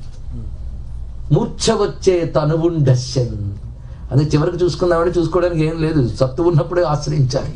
తనువుండశ్యన్ శ్రమం వయ్యడన్ నీవే తప్ప ఇతప్పరం వెరుగ మన్నింపందగున్ దీనుని రావే ఈశ్వర కావవే వరద సంరక్షించు భద్రాత్మక. ఎంత ఆర్తిగా అన్నాడు. వినుదట జీవుల మాటలు, అందరి మాటలు వింటావుట. చనుదట చొరరాని చోట్టు, నువ్వెక్కడ దూరంగా ఉన్నావు నేను రానయ్యా అనవు, నువ్వు ఎక్కడికైనా పెడతావట. చనుదట చొరరాని చోట్లు శరణార్థులకో ఎనుదట, పిలిచిన సర్వము కనుదట సందేహమయ్యే కరుణావర్తి. నువ్వు అనుగ్రహించిన ఆలస్యం అవుతున్న కొద్దీ నాలో సందేహం పెరుగుతుందయ్యా అన్నాడు. ఇది కూడా తెలుగు అనువాదంలో ఉంది కానీ మూలంలో లేదు. సందేహం అక్కడ లేదు, ఇది తెలుసుకోవాలి. ఈ లావక్యంత ఇవేవి కూడా మూలంలో లేవు, కానీ వీటిలో ఉన్న ఆర్తి మన హృదయాన్ని తాకుతుంది. ఎందుకంటే అవన్నీ మనకున్నాయి కనుక. మన వేదన ఇది, ఆర్తి అర్థం చేసుకోవాలి. ఒకవేళ ఇది గజేంద్రుడు అన్నాన్ని చెప్పుకున్నా ఈ బాధ ఏమి పడక్కర్లేదు, సత్యంగా అనుకున్నా తప్పేమీ లేదు మొత్తానికి. ఓ కమలాప్త ఓ వరద ఓ ప్రతిపక్ష విపక్ష దూర కుయోక వియోగి వంజసు గుణోత్తమ ఓ శరణాగతామరానోక ఓ మునీశ్వర మనోహర ఓ విపుల ప్రభావ రావే కరుణింపవే తలపవే శరణార్థిని నన్ను కావవే. శరణాగతి అంటే ఏమిటో చెప్తున్నాడండి ఇక్కడ అన్ని భగవన్నామములే. ఆ నామములు పలుకుతూ పరమాత్మని శరణు వేడుతూ ఉన్నాడు. ఇంతవరకు మనకి శ్లోకములు పూర్తయిపోయాయి. కానీ ఒక అద్భుతమైన శ్లోకం ఉన్నది. మన దురదృష్టం ఏంటో పోతన గారు తెలుగు చేయలేదండి. ఇప్పటి వరకు గజేంద్ర మోక్షం మీద మనం ఉన్న అభిప్రాయం అంతా ఉల్టా తిరగిపోవాలి ఒరిజినల్లోకి వెళ్ళిపోతే. మూలంలో ఒక అద్భుతమైన శ్లోకం ఉంది, అక్కడ టైటిల్ సాంగ్ వచ్చింది. ఇందాక విమోక్షణ అందుకే మూలంలోంచే తెచ్చుకొచ్చాం. మళ్ళీ మూలంలో చివరి శ్లోకం ఒకటి ఉన్నది, అది పోతన గారు ఎందుచేతను అనువదించలేదు. ఒక భావ తాదాత్మ్యంలోకి వెళ్ళిపోయి రచించి ఉంటారు. ఆయన ఎప్పుడు దోషం అనరాదు, ఆయన తాదాత్మ్యంలో ఆయన రచించారు. లేదా ఆయన రచించి ఉన్న కాలక్రమంలో ఎక్కడో కాలగర్భంలో కలిసిపోవచ్చు. కానీ ఆ శ్లోకం గారు అర్థం కాకపోతే గజేంద్రుడు అర్థం కాడండి. గజేంద్రుడు నన్ను మొసలు నుంచి విడిపించని అడగలేదు. ఇది ఫస్ట్ తెలుసుకోవాల్సిన గొప్ప విషయం. పోయింది మొత్తం. ఇది గజేంద్ర మోక్షం. నేను ప్రహ్లాద చరిత్ర చెప్పిన భలే మజాగా ఉందండి, ఇవాళ అంత సీరియస్ అయిపోయిందండి అన్నవాళ్ళు ఉంటారు నాకు తెలుసు. ఎందుకంటే ఇవాళ అసలు పరమాత్మ వచ్చాడు, అది ప్యూర్ పరమాత్మ తత్వం వచ్చింది. గజేంద్ర మోక్షం అందుకు గొప్పదైంది, ఇది తెలుసుకోవాలి. గజేంద్రుడు ఏమడిగాడు? నన్ను మొసల నుంచి విడిపించని అడగలేదు. అడిగింది ఏమిటో చూడండి. జిజీవిషేనాహమిహాముయాకిం అంతర్బహిశ్చావృతయే భయోన్యా ఇచ్ఛామి కాలేన నయస్య విప్లవః తస్యాత్మలోకావరణస్య మోక్షణం. అది మోక్షణం వరుడు అక్కడ ఉంది. టైటిల్ సంఘటమే అక్కడ ఉంది. ఆఖరి స్వచ్చింది మూలంలో ఇది శ్లోకం. ఈ భావం చూద్దాం. జిజీవిషేనాహమిహాముయాకిం. స్వామి ఈ శరీరంతో బతకాలి అంటే బతికేం ప్రయోజనమయ్యా అన్నాడు. ఇక్కడ చూపిస్తున్నాడు. అంటే మొసల నుంచి శరీరాన్ని రక్షించిన కాన్సెప్ట్ లేదు అతనికి ఏకంగా. పైగా ఈ శరీరం ఏముందయ్యా, ఈ శరీరం ఇది కాపాడుకుంటే ఏముంది? ఇవాళ మొసలి పట్టు నుంచి కాపాడుతావు, రేపు పొద్దున మరేదో పట్టదని గ్యారంటీగా ఉంటుందా? నేను ఇవాళ మొసల నుంచి తప్పించుకోవచ్చు కానీ చావు నుంచి తప్పించుకోగలనా? ఎరుక ఇది కావాలండి. ఇక్కడ నుంచి బయటపడిపోయారంటే అదా గొప్ప. ఇక్కడ అద్భుతమైన మాట చెప్తున్నాడు. నాకు కావలసింది ఏమిటి స్పష్టంగా చెప్తున్నాడు. ఈ దేహం కోసం నేను ప్రార్థించట్లేదయ్యా, మొసల నుంచి ఈ దేహాన్ని కాపాడని అడగట్లేదని స్పష్టంగా చెప్పాడు. మనం అన్వయించుకోకర్లే. జిజీవిషేనాహమిహ అముయాకిం. ఈ దేహంతో ప్రయోజనం ఏముందయ్యా? ఈ దేహం ఉన్నంతకాలం దీని లోపల అజ్ఞానము, బయట అజ్ఞానమే, రెండు వైపుల అంతర్బహిశ్చావృతయే భయోన్య. లోపల భయమే, బయట భయమే. ఈ శరీరానికి అడుగడుగునా భయమేనండి. ఒక్కరోజు భయం లేకుండా ఉండగలమా? బయటకు వెళ్తే ఏం కొడుతుందో తెలియదు, ఎప్పుడు ఏ రోగం వచ్చి కొడుతుందో తెలియదు. ఆడుతూ పాడుతూ ఉంటాడు, అలా పడుకుంటాడు, అలా పోతాడు. వాడిని చూసినప్పుడు ఏం తెలియద్దు ఎంత జీవితం ఎంత అద్భుతమో. ఎలాంటిది? ఒక ఆయన అన్నాడు, ఏమయ్యా ఒక కొండకు చిన్న రంధ్రం ఉంటేనే ప్రాణాలన్నీ నీరు పోతుంది, 9 రంధ్రాలున్న కొండలో ప్రాణాలు ఉండడం ఆశ్చర్యం, పోవడం ఆశ్చర్యం కాదు. ఏం చూసుకుని విర్రవీగుతున్నాం మనం? మెచ్చుకోదగ్గ ఒక్క సబ్జెక్ట్ ఉందా లోపల? ఏవి బయట కనబడితే జుగుప్సు అవన్నీ ప్యాక్ చేస్తున్నాయి, అంతే కదా. ఆ లోపల ఉన్న చైతన్యం వల్లే కదా నీకు ఇంత. ఆ చైతన్యాన్ని పట్టుకో చాలు. ఏది చూసి గర్విస్తున్నావు? గర్వించడానికి ఏముంది సబ్జెక్ట్ ఇక్కడ? ఆలోచించి అది ఆలోచిస్తున్నాడు. ఏముందయ్యా ఇందులో? జిజీ విషయనా హమిహ అముయాఖ్యం అంతర్బహిశ్చావృతయే భయోన్య. ఇచ్చామి, నేను కోరుకుంటున్నది ఏంటంటే కాలముతో దేనికి మార్పు లేదు. చూడండి జాగ్రత్తగా చెప్తున్నాడు.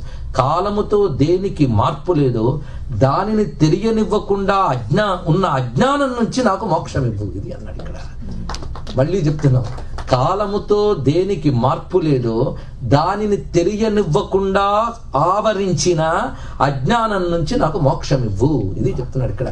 కాలముతో దేనికి మార్పు లేదు, ఇది ముందు తీసుకుందాం. ఇచ్చామి కాలేన నయస్య విప్లవ. చూశారు ఇక్కడ, ఇది భాగవతం అండి. భాగవతం అంటే ఇది సింపుల్ పాట కాదు, మధురంగా వినబడే పద్యం కాదు, మంచి ఇంట్రెస్టింగ్ స్టోరీ కాదు. అది పర్ఫెక్ట్ భగవజ్ఞానం. అందుకే మొదటే చెప్పు, భాగవతం అంటే భగవజ్ఞానం. భగవంతుడు అంటే ఏమిటో స్పష్టంగా చెప్తున్నాడు ఇక్కడ. కాలముతో మార్పు లేనిది ఏది, ఇది ప్రశ్న వేసుకుందాం. శరీరమా? బాల్యం నుంచి ఇప్పటి వరకు ఎన్ని మార్పులో కనబడుతూనే ఉన్నాయి. మార్పులు వచ్చిన ప్రతిసారి కవర్ చేయడానికి ప్రయత్నాలు కనబడుతున్నాయి, కానీ మార్పు తప్పదు, అవునా లేదా అండి? మారిపోతుంది. ఏం చూసుకుని గర్విస్తున్నావు? అది చూపిస్తున్నాడు ఇక్కడ. కాలంతో మార్పు లేనిది ఏది, ఇది చూపిస్తున్నాడు. ఇందాక ఎవ్వని చేజ నుంచి జగం ఇదంతా ఉన్నదే ఆ పరమాత్మ చైతన్యం నా లోపల ఉంది, దానికి ఏ మార్పు లేదు. ఆత్మరూపంగా ఉన్న ఈశ్వరుడికి మార్పు లేదు. దాని చుట్టూ ఆవరించిన దేహం ఉందే, అది ఆ దేహం నేను అనుకునే అజ్ఞానం ఆవరణ. ఏది మార్పు చెందుతుందో అది నేను అనుకుంటున్నాను, దేనికి మార్పు లేదో అది నేను తెలుసుకోలేకపోతున్నాను. ఇప్పుడు తెలుస్తుంది కదా ఎందుకు దాన్ని ఆవరించింది. ఆవరించిన కప్పు నుంచి నాకు విడుదలివ్వు. కానీ గజేంద్రుడు అడిగిన మోక్షం ఏంటంటే పరమాత్మని తెలియకుండా అడ్డుకుంటున్న అజ్ఞానం నుంచి నాకు విడుదల ఇవ్వు, ఇది స్పష్టంగా అడిగాడు. కానీ మోక్షం అనగా అజ్ఞానము నుంచి విడుదల, ఇది తెలుసుకోవాల్సింది. ఏమీ లేదు ఇక్కడ. మోక్షం ఎవడో ఇచ్చేది కాదు, ఇచ్చేదైతే పోతుంది. మోక్షం ఉన్నది, ఉన్నదాన్ని గుర్తించడమే మోక్షం. మనం ఉన్నది గుర్తించగలేనిది ఉన్నది అనుకుంటున్నాం, అది అర్థమయ్యేటప్పటికి చాలా టైం పడుతుంది. ఈ మహానుభావుడికి గత జన్మల అనుగ్రహం వల్ల వెంటనే కలిగింది. కనుక అడిగింది ఈయన, ఇది అడిగాడండి. అడిగితే అప్పుడు పరమాత్మ వచ్చాడు. అయితే నిజానికి పట్టిన మొసలు కూడా గత జన్మలో ఒక గంధర్వుడు, ఆయనకి మోక్షం వచ్చేసింది. కానీ ఆయన గంధర్వుడు అయిపోయాడు తిరిగి మొసలి నుంచి. అప్పుడు మన మకర మోక్షం అని పేరు పెట్టచ్చుగా. అది చూడండి, అంటే మోక్షం అంటే అతనికి మకర మోక్షం అంటే అయిపోయింది. మన దృష్టిలో అయితే మకరానికి కూడా మోక్షం వచ్చేసింది. కనుక గజేంద్రుడికే మోక్షం ఇచ్చాడు, కానీ మకరానికి మోక్షం ఇవ్వలేదు. మొసలి దేహం నుంచి తిరిగి గంధర్వ దేహం ఇచ్చాడు. ఇతడికి ఒక్కడికే మోక్షం ఇచ్చాడు పరమాత్మ. అది తెలుసుకోవాల్సింది ఇక్కడ గజేంద్రుడికి. ఎందుకంటే సంపూర్ణమైన భగవజ్ఞానంతో శరణి వేడాడు. శరణి అంటే అదే పట్టాడండి. ఏది శాశ్వతమో దాన్నే గట్టిగా పట్టుకున్నాక అశాశ్వతం అదే వదిలేసింది. అవునా లేదా? మనం మెట్టెక్కేటప్పుడు పై మెట్టు మీద పాదం వేస్తే కింద మెట్టు నుంచి ఆటోమేటిక్గా పాదం లేచిపోతుంది. అలాగే పరమాత్మ వైపు నువ్వు చెయ్యి వేస్తే ప్రపంచం నుంచి నీ చెయ్యి లేచి పరమాత్మను కలిసిపోతుంది. ఇది తెలుసుకోవాలి ఇక్కడ. అది పట్టుకో, అంతేగా ఇది వదిలేస్తే అది కింద పడతావు. అది పట్టుకో, ఇది వదిలిపోతుంది. అది తెలుసుకోవాల్సింది. శరణాగతి అంటే ఇదేనండి. అశాశ్వతాన్ని వదులుకోవాలని ప్రయత్నించకు. శాశ్వతాన్ని పట్టుకుంటే అశాశ్వతం అదే జారిపోతుంది. ఇంకోటి ఏమున్నది ఇక్కడ? అది పట్టుకొమ్మ గట్టిగా పట్టుకుంటే ఉన్న కొమ్మ నుంచి దాని మీద వెళ్ళిపోగలవు. తెలుసుకోవాల్సింది అది ఉన్నది ఇక్కడ. అలా పరమాత్మ ఎప్పుడైతే ప్రార్థన గజేంద్రుడు చేశాడో ఆయన వస్తున్నట్టే. ఎలా వస్తున్నాడు? అలవైకుంఠపురంబులో నగరిలో నా మూల సౌధంబుదాపల మందారవనాంతరామృత సర ప్రాంతేందు కాంతోపలోత్పల పర్యంక రమా వినోదియగు ఆపన్న ప్రసన్నుండు విఫల నాగేంద్రము పాహి పాహి అను కుయ్యాలించి సంరంభియై. ఎక్కడో వైకుంఠపురంలో ఉన్నట్ట. అలా వైకుంఠపురంబులో నగరిలో ఆ మూల సౌధం అంటే కార్నర్ హౌస్ కాదు, మూలం అంటే ఆధారం, ప్రపంచానికి ఆధారమైన చోటండి. ఆ మూల సౌధంబు దాపల మందార వనాంతరామృత సరప్రాంతేందు కాంతోపలోత్పల పర్యంక రమా వినోది. అక్కడెక్కడో వైకుంఠంలో మహానగరం. ఆ నగరంలో ఒకవైపు గజానది, ఆ ప్రాంతంలో ఇసుక తిన్నెలు, ఇంకోవైపు చక్కని పాలరాతి తిన్నెలు. దాని మీద కూర్చొని లక్ష్మీదేవితో కబుర్లాడుతూ ఆ ప్రణయ సరసాలలో భాగంగా ఆవిడ బయట పట్టుకున్నట్ట. ఆ సమయంలో కుయ్యాలించి సంరంభి అయి మొర విన్నాడండి. అందరూ నీవే తప్ప ఈ తప్పరెంబరుగా ఫుల్ సరెండర్. మామూలు కథ అక్కడ. ఆ శరణాగతి అంటే చిన్న విషయమా? ఎప్పుడైతే అలా పట్టాడో వెంటనే స్వామి లేచాడు. ఆ లేచి బయలుదేరేట రక్షించడానికి. ఆ వెళుతున్నప్పుడు ఎలా వెళుతున్నాడంటే సిరికింజప్పడు శంఖ చక్రయుగముంచేదోయి సంధింపడు ఏ పరివారంబును జీరడు అభ్రగపతిని వర్ణింపడు ఆకర్ణికాంతర ధర్మిల్లము చక్కనొత్తడు వివాద ప్రోద్ధిత శ్రీ కుచోపరిచేలాంచలమైన వీడడు గజ ప్రాణావనుత్సాహి. ఏమి భక్త రక్షణ దాక్షిణ్యం! సిరికింజప్పుడు వెళుతున్నప్పుడు ఎళ్ళొస్తాను కూడా ఆవిడకి చెప్పలేదు. మా ఆయనకి ఎప్పుడు అలవాట్లేదండి అని అంటే అది వేరే విషయం. ఈయనకి మంచి అలవాటు. ఎందుకంటే నిజమైన భర్తకి భార్యకి చెప్పి వెళ్ళడం మంచి అలవాటు అండి. అదే వెళ్తూ చెప్పి వెళ్తున్నాడు, కసురుకుంటూ విసుక్కుంటూ బతికితే అదేం భర్త అండి. విష్ణువు దగ్గర నేర్చుకోవాలి ఎలా ఉండాలో. అందుకే సిరికింజప్పడు ఎప్పుడు చెప్పి వెళ్ళేవాడు, వాళ్ళు ఎందుకో చెప్పట్లేదు. అందుకు క్వశ్చన్ వచ్చింది. అంటే ఆయనకి అలవాటే రెండు అన్నది. సిరికింజప్పడు ఆవిడికి చెప్పలేదుట. అంటే ఏం పట్టట్లేదు. నువ్వు ఏమీ పట్టకుండా పరమాత్మను ఆశ్రయిస్తే ఆయన ఏమీ పట్టకుండా నిన్నే పట్టుకుంటాడు. ఇది చూడండి. అందుకే యాదృశీ భావనాస్తత్ర సిద్ధిర్భవతి తాదృశి. నీ భావంలో అనన్యత ఉంటే పరమాత్మ కూడా నేను అలాగే పట్టుకుంటాడయ్యా. అందుకే మనస్సమాన సంచారుండై అన్నారు పోతన గారు. ఒక్కటే ఎంత వేగంతో వస్తున్నాడు, మనోవేగంతో వస్తున్నట్ట. ఈ మాటలో అర్థం ఊరుకునే మనోవేగం కాదు. నీ మనస్సు ఏ వేగంతో వెళ్ళిందో అదే వేగంలో వస్తున్నాడు స్వామివారు. మా రామకృష్ణ పరమహంస గారు అయితే ఇంకో మాట అంటారు, అలా పోతడం కూడా సరిపోదంటాడు. నువ్వు ఆయన వైపు ఒక అడుగు వేస్తే ఆయన వైపు 10 అడుగులు వేస్తాడు. అంత దయ అండి ఆయనకి. ఆయన దయ అంత గొప్పది. అది సిరికింజప్పడు శంఖ చక్రయుగమును చేదోయి సంధింపడు ఏ పరివారంబును జీరడు. తన పరివారాన్ని ఎవరు నంద సునంద పార్షద గణాలు ఉన్నాయి, వారెవరిని పిలవలేదుట. అభ్రగపతిని వర్ణింపడు వెహికల్ రెడీ చేయి అనలేదు గరుత్మంతుడితో. అభ్రగపతిని వర్ణింపడు ఆకర్ణికాంతర ధమ్మిల్లము చక్కనొత్తడు. బయటకు వచ్చినప్పుడు తలైన దువ్వుకోవాలిగా. అంత అందమైన జుట్టు అది ఇటు తగులు కదులుతోంది. ఆయన దాన్ని సవరించుకోవాలని అంటే తన ఒంటినే తాను పట్టించుకోలేదు. ఇది ఎంత గొప్పగా ఆకర్ణికాంతర ధమ్మిల్లము చక్కనొత్తాడు. అంతేకాదు అమ్మవారితో మాట్లాడుతూ ఆ ప్రణయ కలహంలో భాగంగా బయట పట్టుకున్నట్టు. అది విడిచిపెట్టాలని కూడా అనుకోకుండా అలాగే బయలుదేరిపోతున్నాడు. ఇక్కడ ఎంత అద్భుతమైన దృశ్యం ఇచ్చారండి పోతన గారు. ఆ కదిలి వస్తున్నాడు ఆయన. అయితే ఆయన చెప్పకుండా వెళ్ళిపోతుంటే ఇటో హడావిడికి వెళ్తున్నాడు. కానీ ఆయన ఊరుకోకుండా ఆయన వెంట వీళ్ళందరూ బయలుదేరట.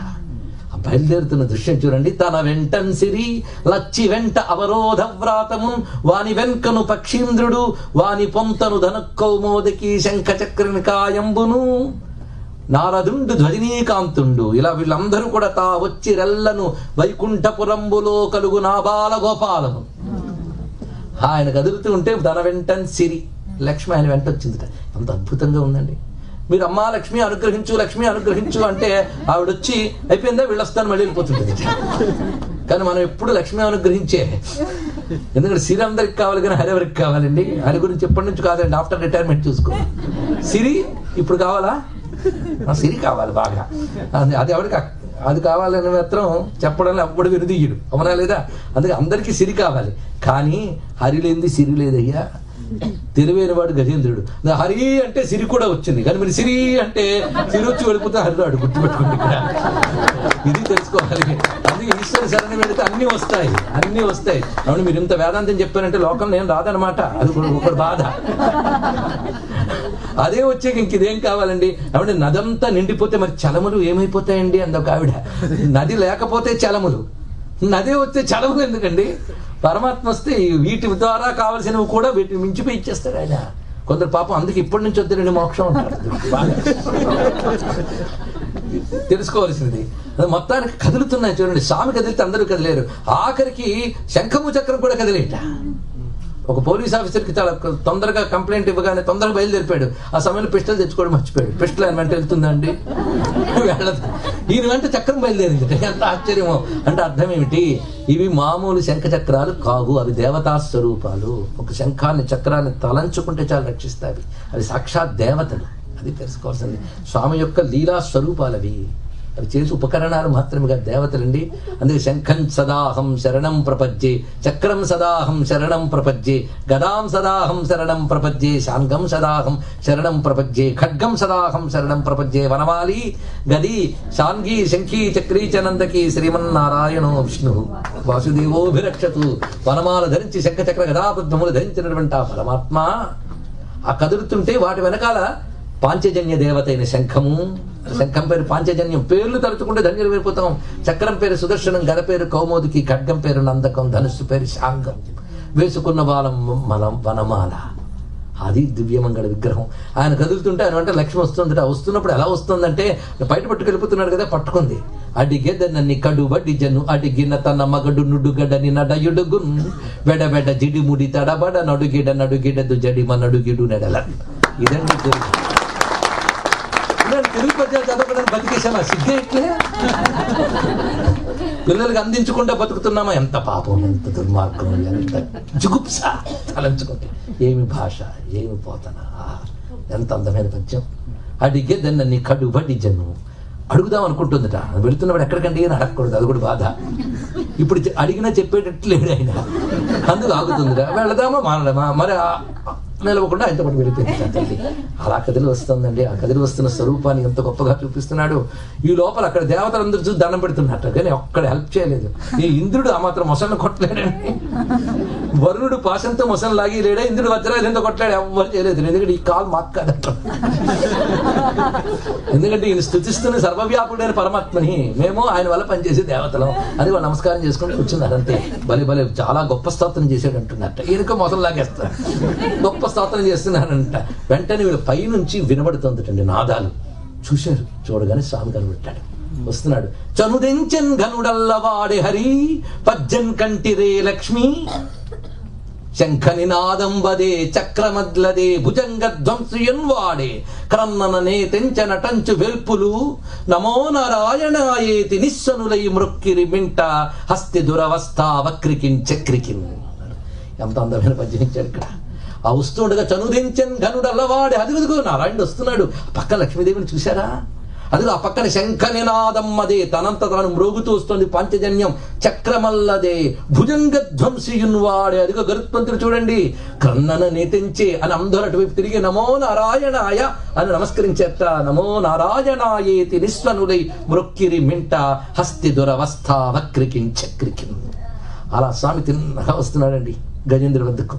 వచ్చి ఎంత చక్కగా అనుగ్రహించాడంటే, తతో భగవత స్పర్శాత్ విముక్తో అజ్ఞాన బంధనాత్. శ్లోకం ఎంత గొప్పగా చెప్పాడు. స్వామి వచ్చి ముందు చేసిన పని ఏంటంటే మొసల మీద కొట్టలేదుట. ముందు కుడి చేత్తో గజేంద్రుడి తల నిమిరేటండి. ఎంత దయ చూడండి. యముడు వచ్చినప్పుడు కూడా పరమేశ్వరుడు శివలింగం నుంచి వచ్చి ముందు మార్కండేయుడు తల నిమిరి దగ్గర పెట్టుకుని తర్వాత యముడు కొట్టేట. వీడు నావాడు, వీడి మీద చేస్తావే అని చెప్పడం. వీడు నావాడు అన్న స్పర్శ. గజేంద్రుడు తల నిమిరి తర్వాత కరుణా సింధుడు శౌరి వారి చరమున్ ఖండింపగా పంపే సత్వరితా కంపిత భూమి చక్రము మహోజ్జద్విస్ఫులింగ ఛటా పరిభూతాంబర శుక్రము బహువిధ బ్రహ్మాండ భాండ ఛటాంతర నిర్వక్రము పాలితాకిల సుధాంధ చక్రమున్ చక్రమున్ కరుణా సింధుడు శౌరి వారి చరమున్ ఖండింపగా పంపి. ఏం అర్థం కాకపోయినా పర్వాలేదు, సుదర్శనం వేడి అర్థమైతే చాలు. అది పదంలో చూపిస్తున్నాడు. సుదర్శన చక్రం కదిలిస్తుందిట, దాన్ని పంపాడు స్వామి. ఆ చక్రం తిన్నగా వచ్చి మొసల్ని ఛేదించింది. వెంటనే గ్రాహంబు పట్టుచ్చే పాదం బయటకు తెచ్చి గజేంద్రుడు నమస్కరిస్తున్నట్టు. అసలు స్వామి వస్తూ ఉంటేనే గజేంద్రుడు తొండమెత్తి చూస్తున్నాడండి. దయామేడు స్వామి వస్తున్నాడని. ఇంకా ఈ పని చెయ్యకముందు స్వామికి సమర్పిద్దామంటే ఏం కనిపించట్లేదు, భగవంతుడు కనబడి. కానీ ఇదివరకు ఈ కాసారంలో మంచి కమలాలు ఉండేవి, కానీ తమ ఆట వల్ల సమర్పించడానికి ఒక్క కమలం మిగలకుండా పోయిందండి. చిట్ట చివరికి మన ఆశపోతుతనం వల్ల భగవంతుడిని సమర్పించడానికి ఒక్కటి మనదంటూ మిగలలేదట. చుట్టూ చూశాడు, ఒక్క కమలం మిగిలిందిట. దానికి తొండంతో చుట్టుపట్టుకున్నట్ట. ప్రపంచంలో అన్ని వస్తువులు మనం మిగుల్చుకోలేకపోయాం, కనీసం హృదయ పద్మమైనా దూయిలించవయ్యా. అది స్వామి అనుగ్రహం పొందాడయ్యా. ఇది ఘట్టం ఇంత రమ్యంగా అనుగ్రహించాడు స్వామి. అనుగ్రహించి చెప్తున్నాడు, ఇదిగో ఈ విధంగా నిన్ను అనుగ్రహించినటువంటి ఈ ఘట్టాన్ని ఎవరైతే వింటారో, ఎవరు చెప్తారో, ఎవరు స్మరిస్తారో వారికి నా రక్షణ సంపూర్ణముగా ఉంటుంది. ఈ వనాన్ని, ఈ కాసారాన్ని, నిన్ను నన్ను త్రిమూర్తులని మహర్షులని గంగాది పుణ్యనదుల్ని హిమవత్ పర్వత వింధ్య పర్వతాది మహాపర్వతముల్ని ప్రాతకాలం స్మరించి నిద్రలేవాలి. అటువంటప్పుడు కలల్లో ఏవైనా దుస్వప్నాలు ఉంటే వాటి ప్రభావం ఉండదు. పుణ్యో దుస్వప్ననాశన ఉత్తారణో దుష్కృతి. అదంతా గజేంద్ర మోక్ష ఘట్టం ఆ నామాల్లో కనబడుతుంది మనకి. ఆ విధంగా అనుగ్రహిస్తాను నేను అని స్వామి అభయం ఇచ్చాడు. ఇంత రమ్యంగా వైకుంఠం నుంచి కదులుతున్న ఘట్టాన్ని హృదయానికి మనకు హత్తించిన పోతన గారికి నమస్కరిద్దాం. ఎందుకంటే పోతన గారి భాగవతంలోనే ఈ కదలిక ఉంది, కానీ మూల భాగవతంలో వైకుంఠం నుంచి కదలడం లేదు. అది కూడా తెలుసుకోవాలి ఇక్కడ. అంటే కంపేరిటివ్ స్టడీ అంతా కూడా వైకుంఠం నుంచి వచ్చినట్టు మాత్రం వర్ణించలేదండి. మూలంలో ఏముందో ఒక్కసారి చెప్పుకున్నాం. మొత్తానికి మనస్సును ఏకాగ్రంగా నిలిపి ఏవం వ్యవసితో బుద్ధ్యా సమాధాయ మనోహృది. గొప్ప మాట చెప్పాడు. ఏవం వ్యవసితో బుద్ధ్య. ఈ వ్యవసితో బుద్ధ్య అనేది ఒక మంచి టర్మ్ అండి, వేదాంతిక్ టర్మ్.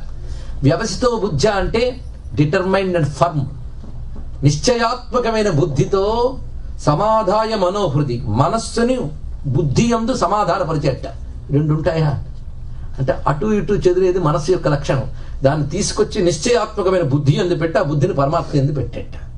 అలాంటి స్థితిలో పరమాత్మనే తలంచుకుంటూ ఉండిపోయాడు అంతే మహానుభావుడు, ఏ ప్రయత్నం లేదు.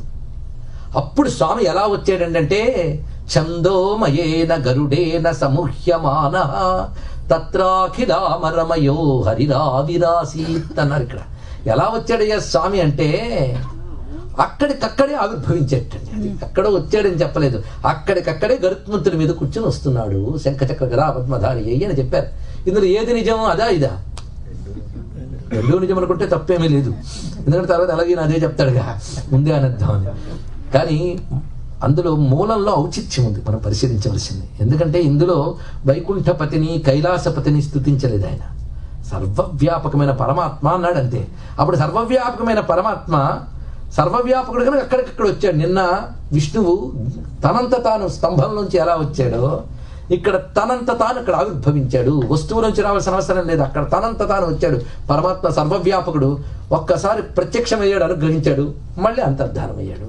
అందుకే భగవంతుడికి నిజానికి రూపము లేదు, గుణము లేదు, పరిమితి లేదు, అంతా వ్యాపించి ఉంటాడు. కానీ భక్తుడి కోసం అవసరమైతే దివ్యమంగళ విగ్రహాన్ని స్వీకరించి అక్కడికక్కడే వచ్చి ఆదుకుంటాడు, అక్కడికక్కడే అంతర్ధానం అవుతాడు. అది తెలుసుకోవాల్సినది. అందుకే సర్వవ్యాపకమైన ఆ శ్లోకానికి తగ్గట్టు వర్ణన మనం తీసుకుంటే సర్వవ్యాపకమైన నిర్విశేష బ్రహ్మస్థితి కనుక సర్వవ్యాపకుడైన పరమాత్మ అలా వచ్చాడండి. వచ్చినప్పుడు శంఖచక్ర గదా పద్మములు ధరించి వచ్చాడు. తన తత్వానికి తగ్గట్టు ఉంటుంది రూపం. అందుకే చక్రము అగ్నితత్వము, శంఖము జలతత్వము. తెలుసుకోండి, ఇక్కడ శంఖం జలం నుంచి పుడుతుంది, పైగా ఊదుతాడు కనుక వాయుతత్వం ఉంది. ఇప్పుడు ఎన్ని తత్వాలు వచ్చాయి? 3. గద భూతత్వము. దీని భాగవతంలో నేను ఎక్కడి నుంచి తేగట్లేదండి. తేజస్తత్వ సుదర్శనం అపాంతత్వం దరవరం అన్నట్టు. గద కౌమోదికి భూతత్వం, పృథ్వీతత్వం అని. అలాగే ఖడ్గం, దాని పేరు నందకం. నభస్తత్వం అసిం అన్నాడు ఇక్కడ. ఆకాశతత్వం, కత్తి ఆకాశతత్వం అన్నాడు ఇక్కడ. అంటే స్వామి ఇవన్నీ పట్టుకుంటే అర్థం ఏంటి?